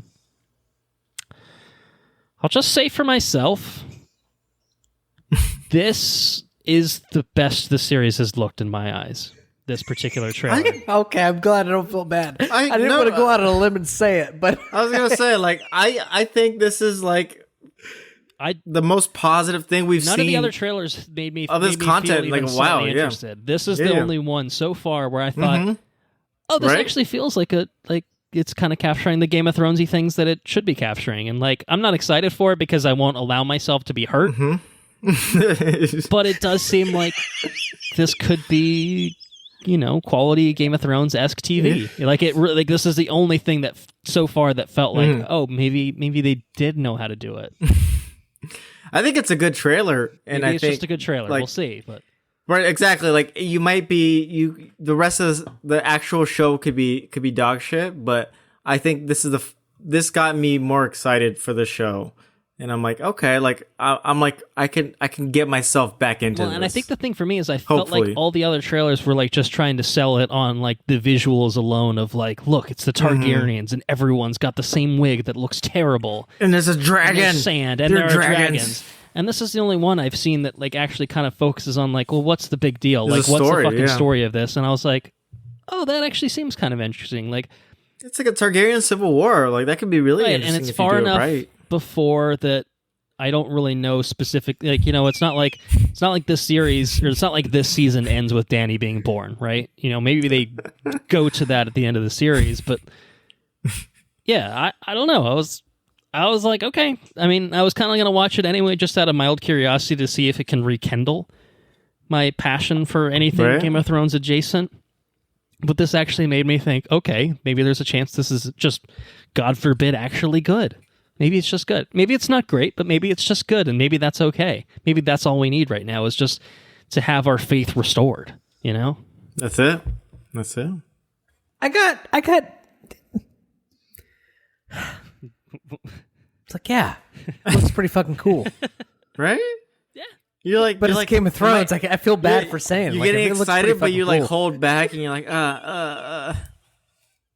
Like I watched this trailer, and I was like, oh god, what am I gonna say? Because I think it looks kind of cool, but it was so bad, it was so hurtful before. I can't return. I can't, Yeah, no, I think it was a well-made trailer at the very least. The marketing team was on point when they made this trailer. Yeah. So, like you said before, you can make a good trailer. It could be a bad show, but it's a pretty good trailer. Pretty good trailer. There's so those two. It looks like they spent some money on it too. That dragon looks pretty good. Yeah, no, I think it there's looks, several dragons. There's like, and there was a sequence where like the dragon was like spraying fire on like these people on this mountain ledge. It's like, oh, that looks pretty fucking cool. Like I'm all about that. Give me some cool shit, Don't make it like I don't want it. I don't want it. That's all I can think about is I don't want it. I don't want it. Did we ever talk about? I don't think we actually talked about it. Bran the Broken show as well. Did you guys hear about that shit? Yo, just stop. The Jon Snow show. We actually talked about it on the podcast yet. I think because I still have a mountain of like news that we're like still like trying to catch up on, but I don't think we actually talked about it. I think there's a Jon Snow show. Talked about it. Like Jon Snow when I was reading and like probably up until season like 6, Jon Snow was my favorite character in Game of Thrones. And you telling me that, and I'm like, I don't want it. Well, I don't want it, and also, what's the fucking story? I don't want it. He went beyond the wall. He's at the wall. He just and there's nothing going on there because the White Walkers don't exist anymore. So what the fuck's the story? It's just no. I don't want it. I don't. I really don't. That's one I really don't want. I don't like Kit. I mean, I get it. You know, Eternals wasn't a rousing success. That's going to launch your Marvel career. No, I'll fucking take a. I'll take a Black Knight TV show. Give me a Black Knight something before I fucking watch a Jon Snow one. It's the same fucking character. You can just make it the same character. He literally can act the exact same way, and people will be fine with it. I'll take a Ghost TV show before that. Fucking Direwolves show. That'd be badass as fuck. I'd watch that. Yeah, man. So yeah. Anyways, Dragon, we got 10 episodes, August 21st, and you know, we suffered through. Well, we suffered through one really horrible season of Game of Thrones, one probably kind of bad overall in retrospect season, one kind of bad, maybe two kind of bad in retrospect seasons. I think 5 and 7. Sure, like and 5 pretty good seasons, 2 amazing seasons overall. So you know. And the balance of things, Game of Thrones was a good series, but my God, did it just fuck everything by the end, you know? So, it was bad. It was bad. It was very bad by the end. So my hope is this, by virtue of it being kind of a limited thing, you know, maybe they just they know when to get in, they know when to get out. That's the hope, right?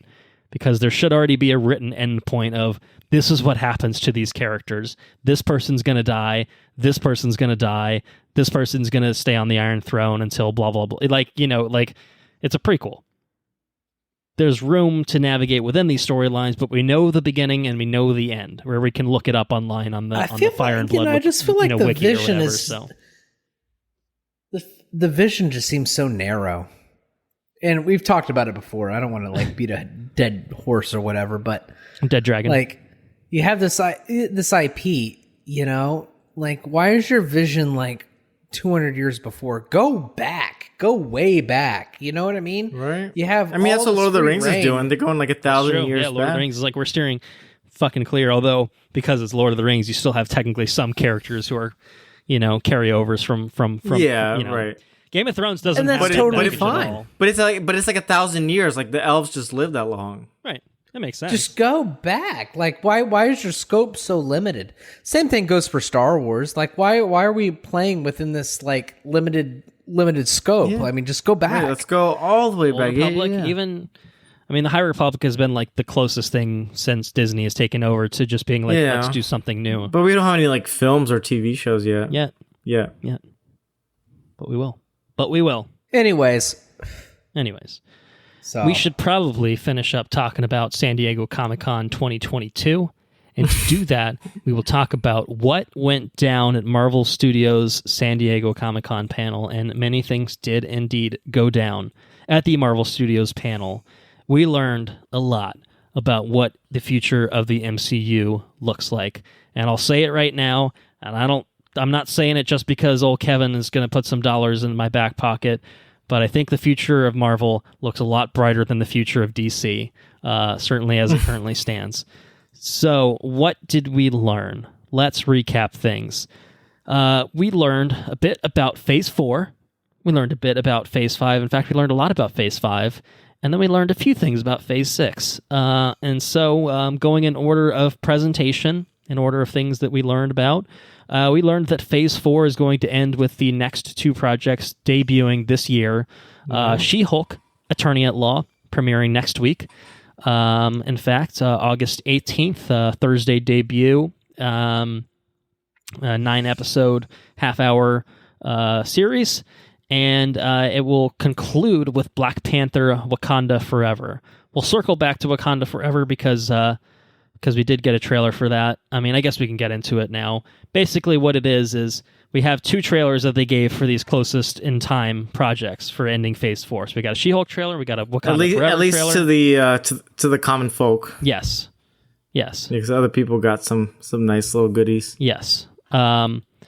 Yes, the other people in attendance got some goodies. There's some potato cam versions available on the internet if you scour hard enough, but I don't know that it's worth it. They're very potato-y is all I'll say.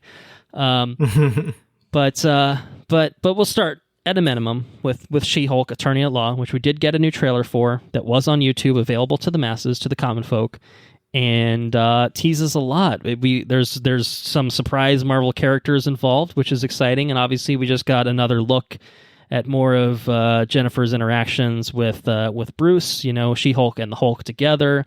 The Abomination we already knew was in it. She's interacting with Emil Blonsky, Temroth back.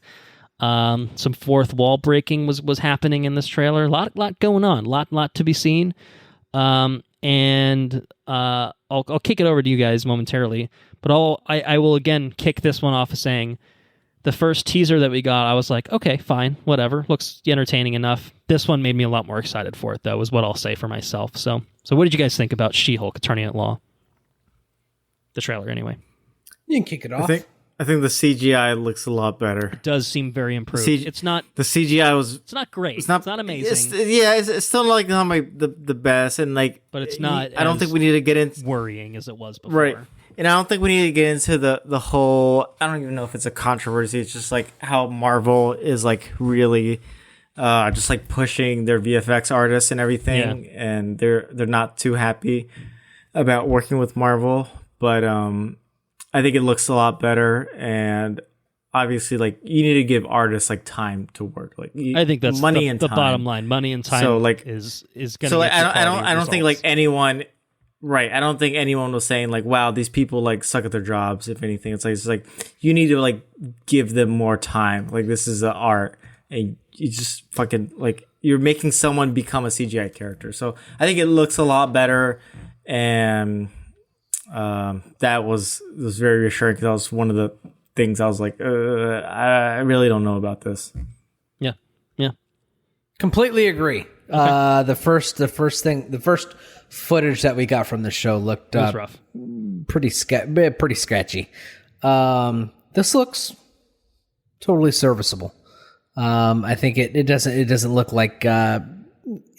like it's finished, but it's not movie quality. I think it's a good enough for Disney Plus quality at this point. Yeah, totally. I feel like it's serviceable. I'm not going to be detracted from the storytelling because the characters don't look real or don't look. I don't know. It just it looks better. I think it looks funny. Like I think it's going to be an entertaining show. I was also blown away by the little bit at the gold and red Daredevil at the end. Yeah, they went there. They went there with that shit. They gold. And I watched this trailer on my phone, I think the first time I saw it, and I couldn't tell that his costume was any different, but they're totally going to that red and gold Daredevil, and I am man, they are leaning hard into Daredevil. I'm excited about it. I'm about to lean in. Let's do it. Fucking Daredevil.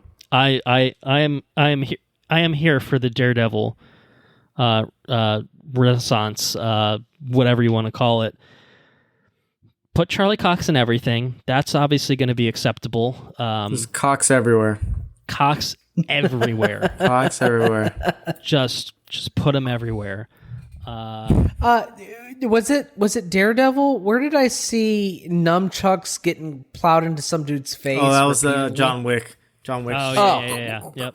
Yeah. That was satisfying. Hey, there's going to be 18 episodes for Daredevil to do that another time. He can do that too, and I think that would be okay too. So, yeah, I mean, the Daredevil thing is just awesome, and I love that they went for it with the costume. I think that the only context in which you could get away with that coloring scheme is probably something that leans a little more comedic, like something like this. I think that he probably won't be wearing that same color costume for his own show. Oh, oops, spoilers. Yeah, he's getting his own show again. You heard it here first, or you read it on the internet 2 weeks ago, whatever you did.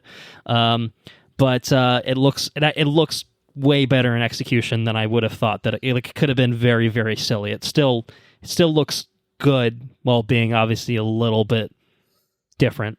Flamboyant. You would have never seen that on the original Netflix incarnation. Like, the silly costumes were like Luke Cage, wearing the tiara for an episode and being like looking at himself in like the vehicle mirror and be like, what the fuck is this shit? Fuck this shit. You know what I mean? Iron Fist, we don't even talk about a costume for him because what?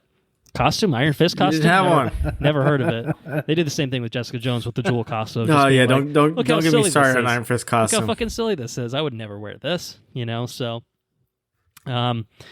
yeah, great. Lean into that shit. Wong is in this. Wong the MCU is just the Wongiverse. Wong Naissance. Yeah. The Wong Naissance. The Wongassance. Honestly, I'm not mad about Cocks it. and Wongs everywhere.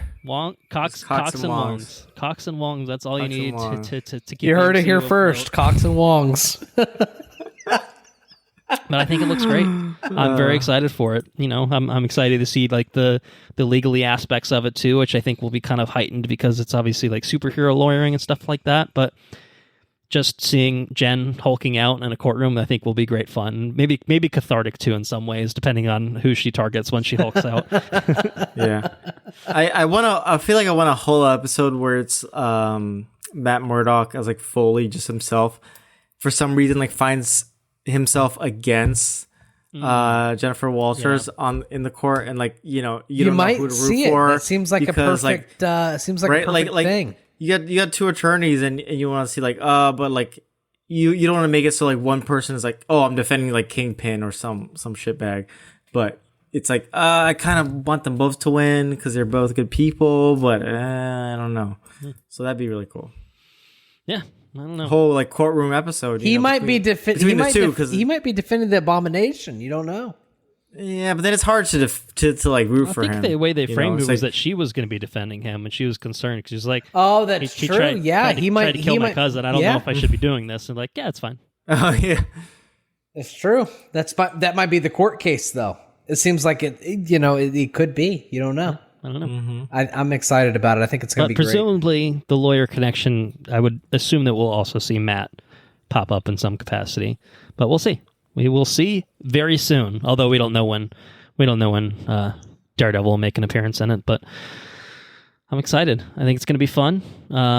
It's the first one since WandaVision to have the longer episode count with the shorter episodes, and I think it's intended to be more of a comedic show. I think basically comedy as a genre, if not a subgenre. So I think that makes for kind of a fun time. So looking forward to it. August 18th it premieres, and we'll get some weekly episodes from that point on.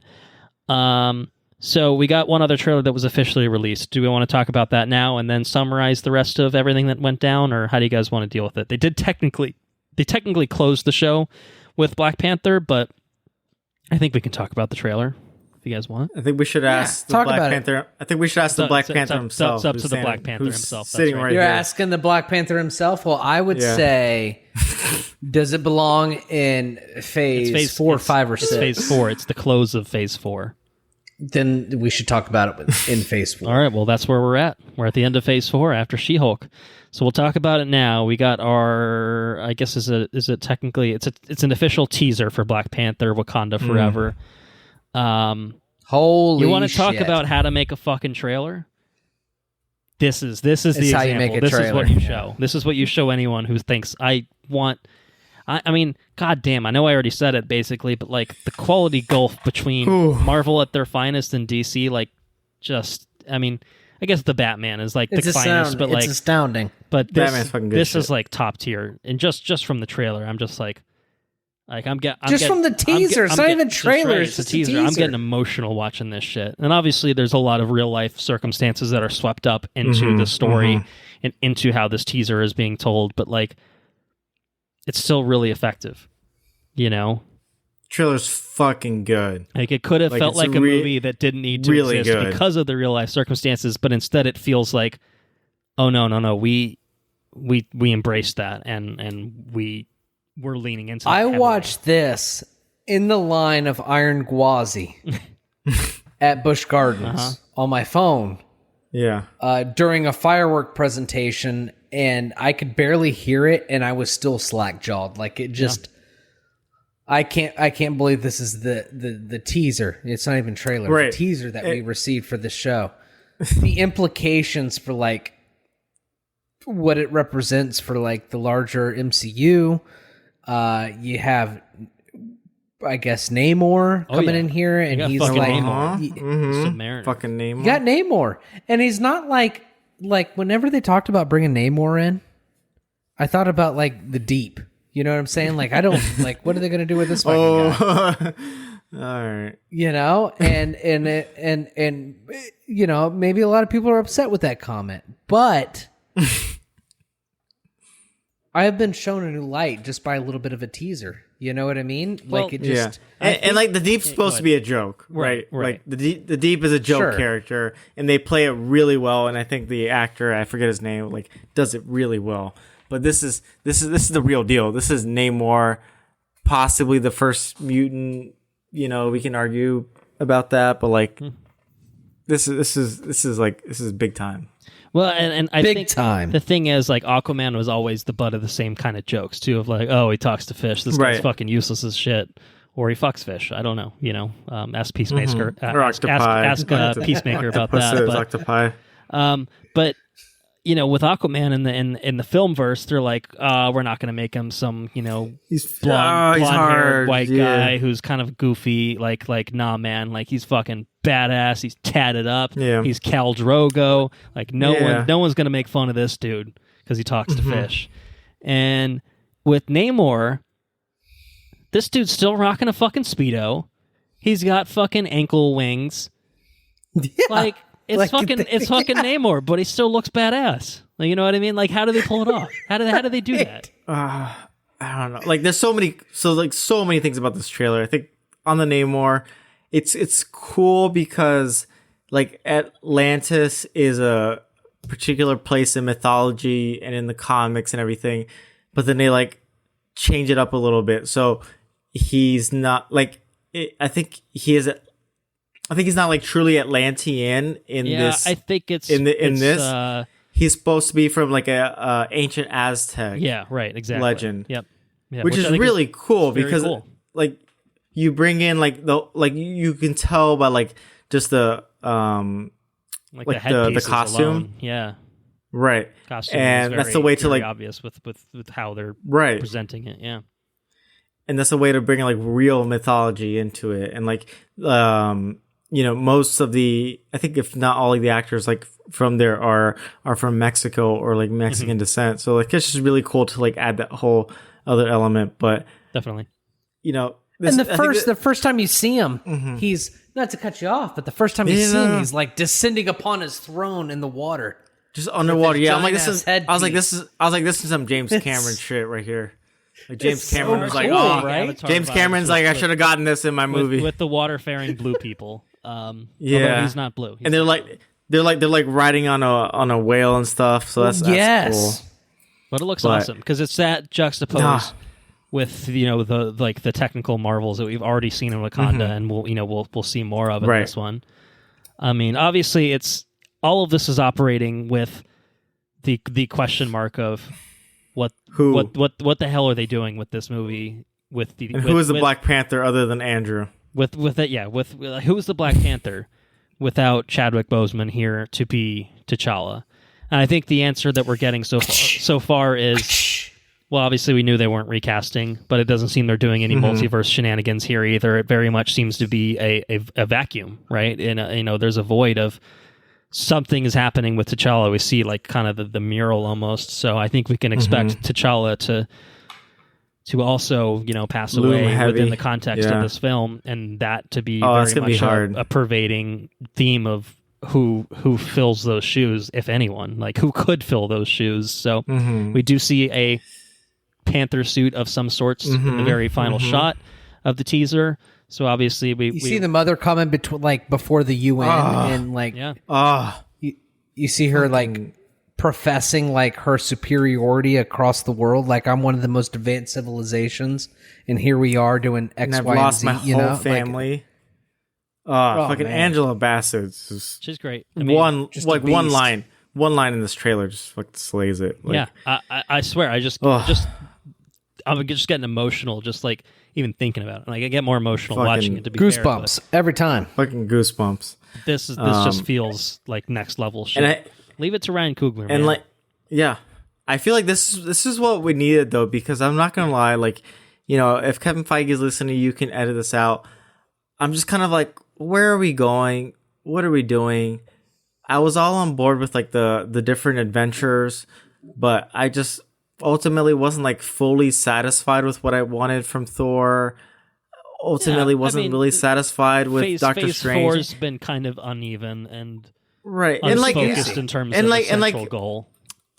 Even like say what you want about Eternals and everything, I don't think anything's bad. I haven't like seen a movie and I'm like, this is bad, this is dog shit. No, like it's just, but you've after 10 plus years, you have a certain expectation of Marvel Studios and like what they're gonna bring in storytelling. So when you're not like building towards a new Avengers, you're not like telling these like amazing one-off stories. I'm kind of like, where are we going? There's a lot of content, and like the TV shows, like for the most part, are usually fun, but I'm just like, I need that like that. I wonder like that missing element, like that fire. If like the trajectory that they're trying to do now, because it's like multiversal kind of stuff. Mm-hmm. If they're trying to make it seem or make it.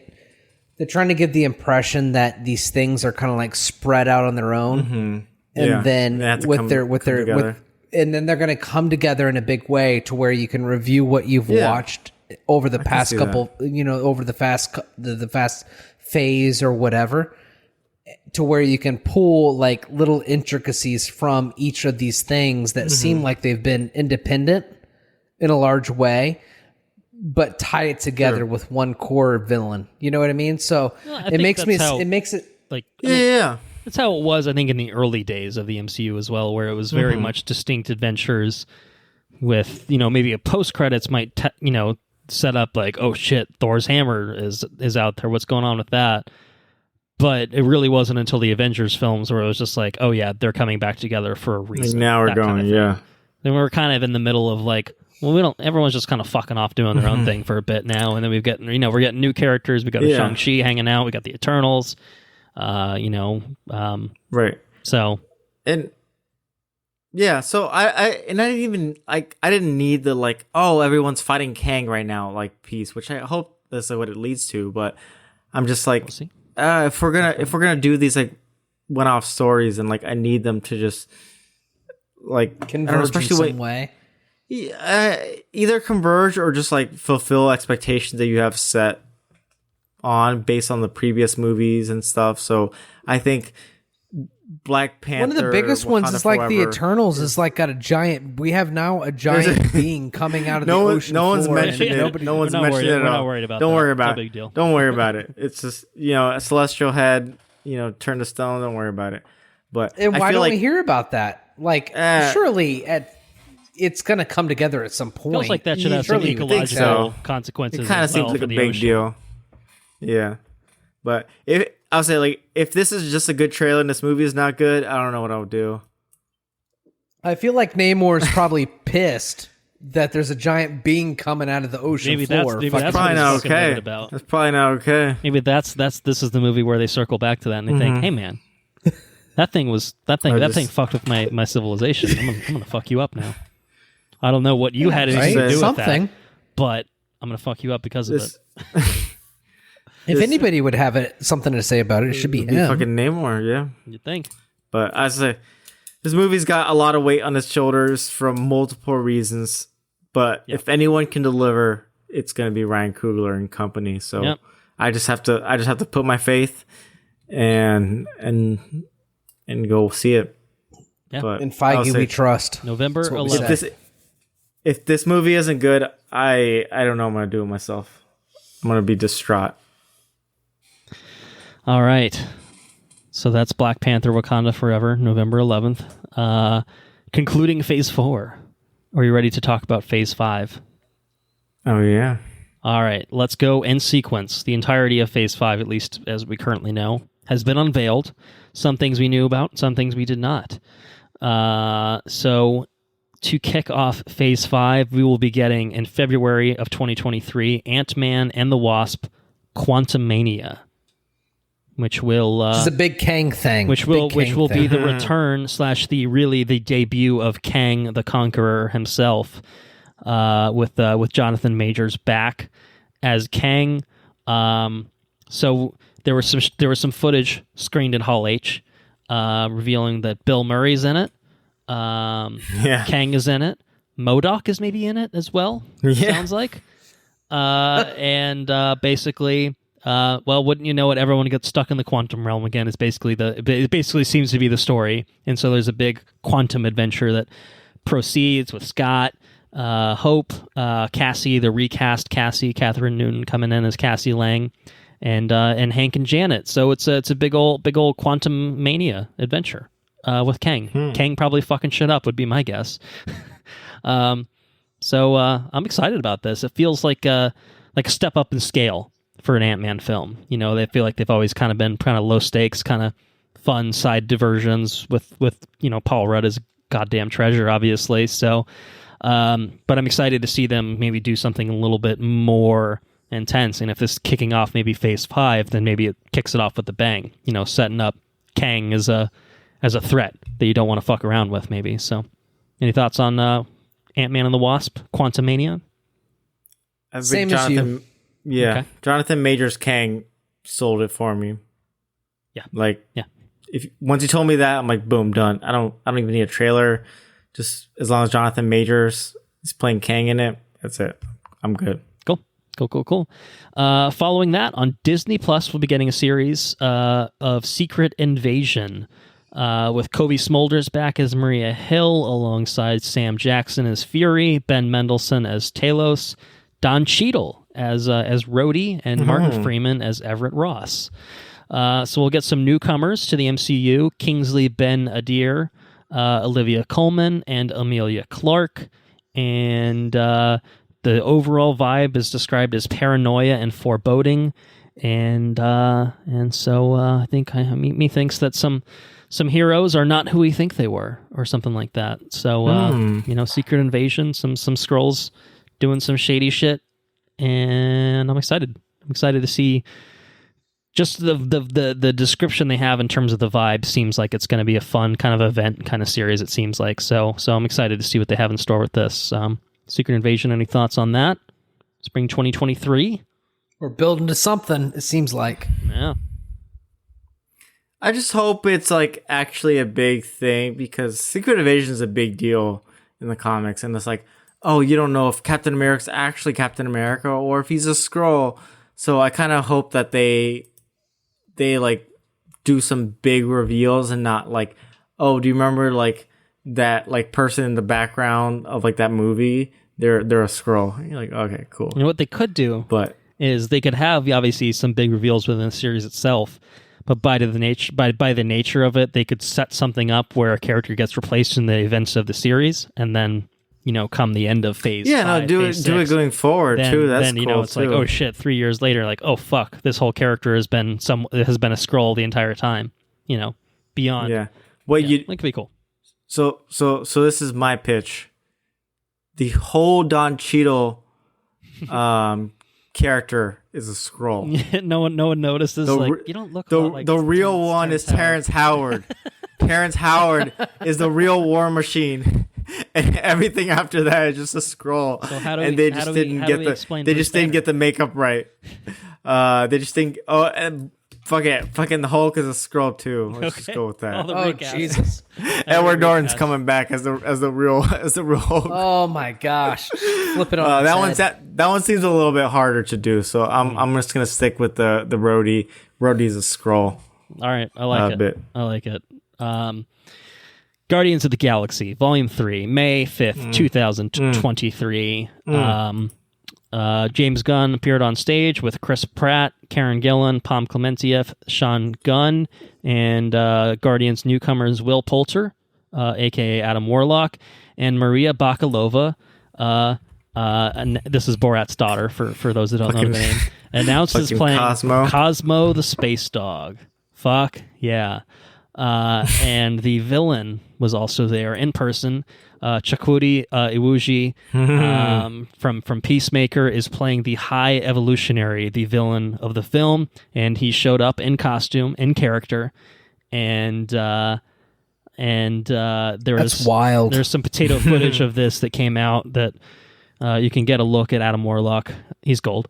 And there's a little shot of a baby rocket as well. So I think we're going to get some rocket origins in this as well, which I think will be interesting to see. So James Gunn's return to the MCU after playing with some DC characters for a few years, after getting briefly fired from Marvel, lest we forget that little saga too. I'm ready for it. I think it's pretty much billed as the end of this iteration of the Guardians team. And obviously there's Sansa Gamora, although she is apparently leading the Ravagers now, is seems to be her involvement in the storyline. The time displaced Gamora, because I guess the Prime Gamora or whatever is super dead. Yeah, it's a lot of moving pieces, but it sounds very cool. And I mean, come on, it's got fucking Cosmo in it, so I think that's enough. That's enough right there. Mm-hmm. What do you guys think? Volume 3, Guardians. Yeah, Will Poulter looks pretty great in this too. Like, I haven't seen him gold, but like definitely very grown up. Very you could get a Space Jesus vibe from him. Sure, I think. Sure. And I'm pretty excited for this. I think Guardians 1 is top tier Marvel, and Guardians 2 I enjoyed a lot. I think it's a little bit messier, but I think it's a pretty solid film, and I could see James Gunn like really bringing this back. Like, he's just so good at like making characters in a big group, but you still care about them. And I don't think there's a danger of like making it bigger. I think this could be this really great ending for the Guardians. Mm-hmm. Andrew, any thoughts? All in. All in. That's all I got. All right. Next up, summer 2023, Echo. We'd heard a little bit about this already. I think we knew that it was happening. It's a Hawkeye spinoff focusing on Maya Lopez and her own series. I think it wasn't really said at Comic-Con, but I think we know that Vincent D'Onofrio is going to be back as Kingpin. I think Charlie Cox is probably going to be involved as well, since it's we're getting Coxes everywhere, and so why not? Oh yeah. Why not an Echo as well? I don't mean it like that. And so summer 2023, we're getting it. So I think that's exciting. Not a whole lot, I don't think, to really discuss here, but I think it can make for a pretty cool series nonetheless. Looking forward to it, as I am looking forward to same release period, summer 2023, season 2 of Loki. It's coming back. We knew it was coming back. It was announced as much, at the tail end of season 1. But Loki's back, Sylvie's back, Miss Minutes might be back. We'll see what's going on with it. Obviously, the structure, of He Who Remains, keep in charge of everything, has been shattered from Loki. So what does that mean moving forward? Probably chaos, multiversal chaos. But great, more Loki sounds great to me. Any other thoughts on that? Sounds good to me. I'm excited about it. Cool. Yeah, no. Just, I guess, slight spoilerish for the final ranking. Loki's still my favorite MCU series to this date, so I could take a season 2. So about Loki season 1 was you'll be getting one. Fantastic. You have less than a year to wait, or maybe roughly a year to wait, depending on when they dump it. But coming November 3rd of 2023 is another feature film, one we had already known about, Blade. Blade is coming to the MCU. Mahershala Ali playing Blade. Cool. Bassam Tariq is directing. It starts shooting in October. So we'll be getting Blade in just over a year. So looking forward to that as well. Obviously, as we're getting later, we're getting more scant details because there's not as much that they're revealing about these things. But sure. TBD, we'll be getting a lot more stuff. So Ironheart is coming in fall 2023 as a Disney Plus series centered around Riri Williams, who will be getting introduced in Black Panther: Wakanda Forever. And it's coming. Yeah. It's coming. She's getting her own Disney Plus series. So she's going to make a big old suit. It's like Iron Man. That's cool. Yeah. Anthony Ramos is in it. Anthony Ramos is in it. That's true. That is very true. Cool. Yeah. Winter 2023/2024. Agatha, Coven of Chaos. We have a new title. This was originally going to be Agatha, House of Harkness, and it's a WandaVision spinoff, obviously about Catherine Hahn's Agatha Harkness. It's going to be from the same head writer as WandaVision, Jack Schaefer. So it's going to be, I guess, the final Disney Plus series for 2023, theoretically. Agatha, Coven of Chaos. Obviously, I don't think this was in the cards until WandaVision took off. I suspect not. This feels like people like this character. Let's do something fun with this character. But it's cool. Cool. Kind of doing their own thing, and that's okay. All right, something we've already talked about a little bit. Spring 2024, Daredevil, Born Again. Oh, he's back. Shit. Charlie Cox. The Coxes are being in. They're going to be all over the Disney Plus. Yeah. They're going to need some adult. The parental controls need to be enabled for the Coxes. Introducing, getting added to the Disney Plus.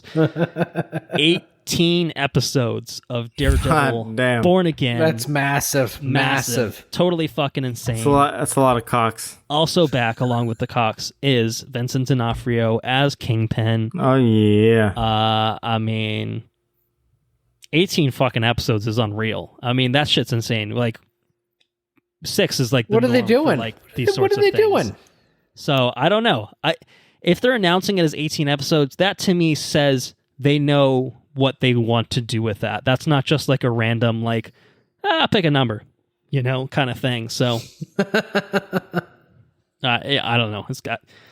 I'm fucking stoked for it though. A Daredevil revival is just.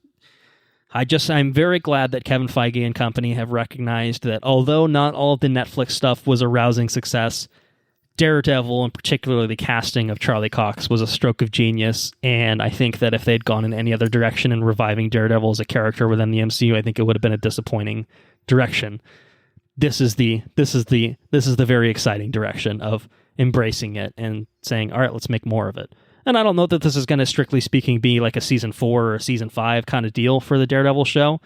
Maybe it'll be kind of a different iteration of it in some ways, but I'm excited to see what they have on tap, for us. So yeah. Yeah.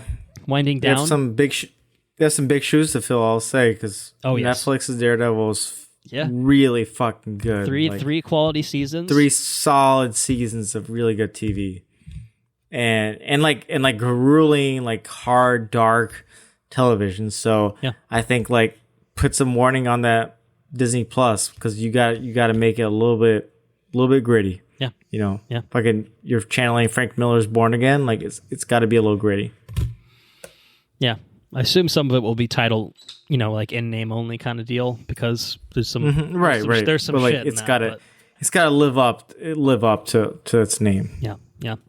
All right, final 2 entries into Phase 5. May 3rd, 2024, we're getting Captain America 4, also known now as Captain America New World Order.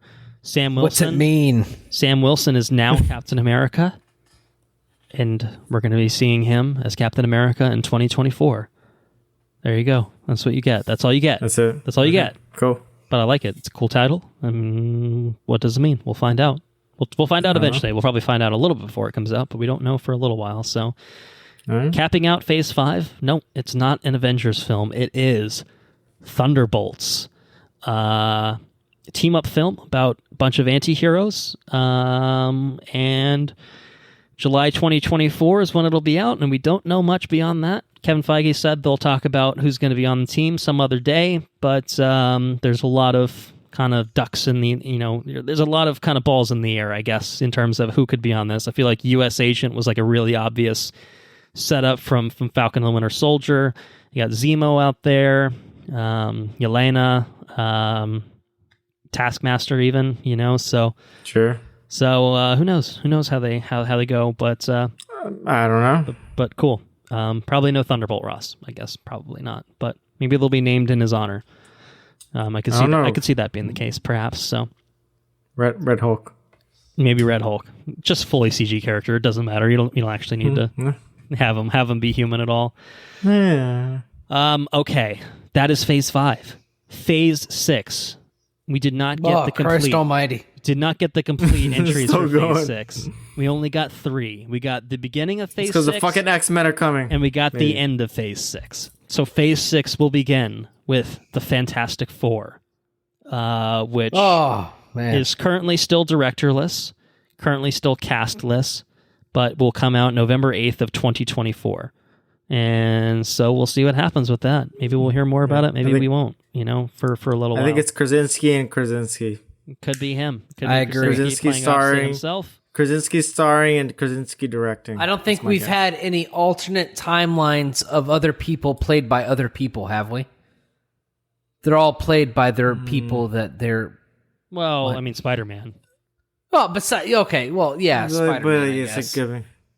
But like within the MCU-ish kind of deal... Everybody's played. Bringing somebody all else the Doctor in Stranges for were all Benedict Cumberbatch, right? Yeah. Right. I mean, you had alligator Loki. That's true. Yeah, Loki was pretty wonky in terms of his other versions. So nothing beats the old man Loki, the OG Loki. yeah, I like Richard that one Grant. the best. Yes, that was good. Classic Loki. We'll see. I mean, I don't know. I think they could keep Krasinski if he's on board with it, and there's flexibility enough that they could recast and go in a different direction if he just wanted to do a 1 hour cameo on set, or on a backlot, whenever they filmed that. So I don't know. We'll see what happens with Fantastic Four, but Phase 6 will skip ahead to the tail end. Chris Evans. Films. Chris Evans as Human Torch. Could be Chris Evans as Human Torch. He could come back. That's how he comes back. I'm done could playing come Captain back America. in a future movie. I'll play Johnny Storm again. Hell yeah. Movie. Captain Phase 6, May 2nd, 2025. We'll be getting Avengers, the Kang Dynasty. Oh my God. Yeah. What's the year on that? May 2025. Really not that far away in the scheme of things. Terribly far, yeah. Really not that far away. I think we can expect Kang the Conqueror to be involved in some way. What do you guys? That seems. I think that's a safe assumption. Yeah. All right, and then he conquers. Yeah. Merely 6 months later, November 7th of 2025, we will be getting Avengers: Secret Wars to close out Phase 6, and perhaps more importantly, to close out what has now been dubbed the Multiverse Saga. Phases 4 through 6 are the Multiverse Saga. That's what we learned at Comic-Con. So we'll be getting a double dose of Avengers to close out the Multiverse Saga, Kang Dynasty, then Secret Wars. Oh boy.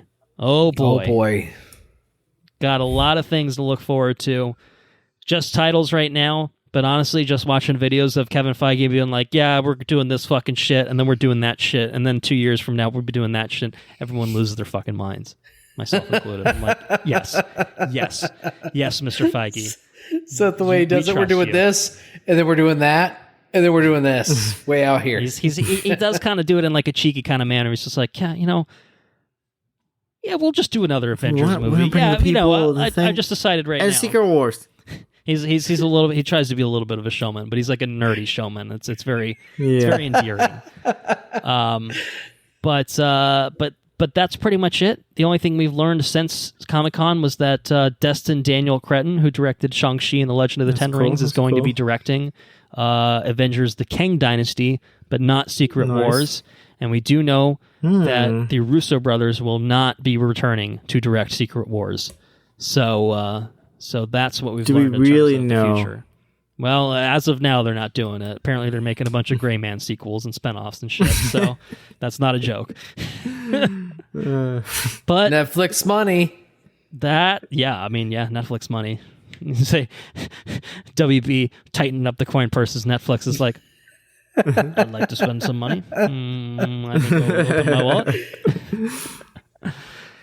So that's it. That's the MCU. The next few years, what we have to look forward to. So how's it looking? Does it feel like we got a little bit of? Is there a rudder in the ship now, or do you know? Is it I steering feel with the paddle now? Comic-Con made me feel a lot better, I will say. if anything, just for the Wakanda Forever trailer, like that was like art that should be stored at that point. That should be like, art that is stored in a museum. Like it's that good.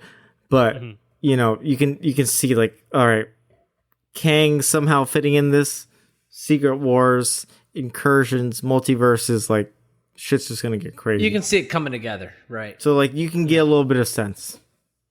Right. But And like I'm obviously curious not to see everything we've more. gotten has very much leaned into that. Like Moon Knight is still very much its own thing. But Yeah. hey, maybe Moon Knight shows up for Secret Wars and good enough, you know? Right? Yeah, totally. Well, that is Comic-Con. Before we wrap this episode up, does anyone have any final thoughts to offer? MCU Phase 5, 6, 4, 7, 8, whatever we just talked about, House of the Dragon, anything like that? Any other final thoughts we want to throw out there before we say goodbye? Now it's a pretty good Comic-Con. stuff. Yeah. And we haven't had one, 2 years now, so it's good. It's good to be back. Good to be back. Be cool to go one day. So good to be back. Maybe we should go in person sometime. Well, if they would invite us to be press for it, I think that we would say yes. We can make it happen. If you're if Mr. San Diego Comic-Con, if you happen to be listening to this episode, Kev probably knows a few people. Yeah, he can send you over. Kevin Feige's listening. Right. He's got some connections. Yeah. I mean, VIP treatment, we wouldn't say no. That's all I'm saying. In fact, I'm putting it on the record right now. All right. Let's wrap this up. Thank you all for listening. If you enjoyed what you heard, please spread the word. On patreon.com/watchreviewrepeat, you can get early access to all of our regular episodes, as well as timed exclusive access to bonus episodes that we may do at some point this year. You've obviously been getting some special episodes. We've done a couple of those already, so you've been able to get early access to those as well. Our website is watchreviewrepeat.com, and we are on various social media platforms. We're on Twitter at WRRPod. We are on Facebook if you search for Watch Review Repeat. We are on Instagram at Watch Review Repeat as well. Questions, comments, suggestions, have some Comic-Con related thoughts, or again, if you're Kevin Feige and you want to invite us for a future installment of Comic-Con, you can reach us by sending an email to watchreviewrepeat@gmail.com. The intro and outro track that you've heard, or I guess will hear, after I say all this shit, is Mechanolith by Kevin MacLeod at incompetech.com, licensed under the Creative Commons by Attribution 3.0 license. Look, I know everyone clicks off the podcast as soon as the outro music starts. Like, yep, we're done. Nothing to see here. Sometimes I include Andrew snoring at the very end, though, so you should stay tuned. Sometimes you get a little bonus for those that do stick around. So next episode, we're going to be doing Miss Marvel. Wanted to do it this episode. And, you can look at the runtime of this episode and figure out for yourself why we're not just moving into content at this point. So that's what's going on with that. So look forward to some talk about Miss Marvel. And Henrique, thanks for hanging out with us. We'll be seeing you shortly. Thanks for having me. The listeners will be hearing you shortly, of course. Why don't you take us out, Andrew? Thanks, Enrique, and take care now. Bye-bye then. Laters on the Menjay.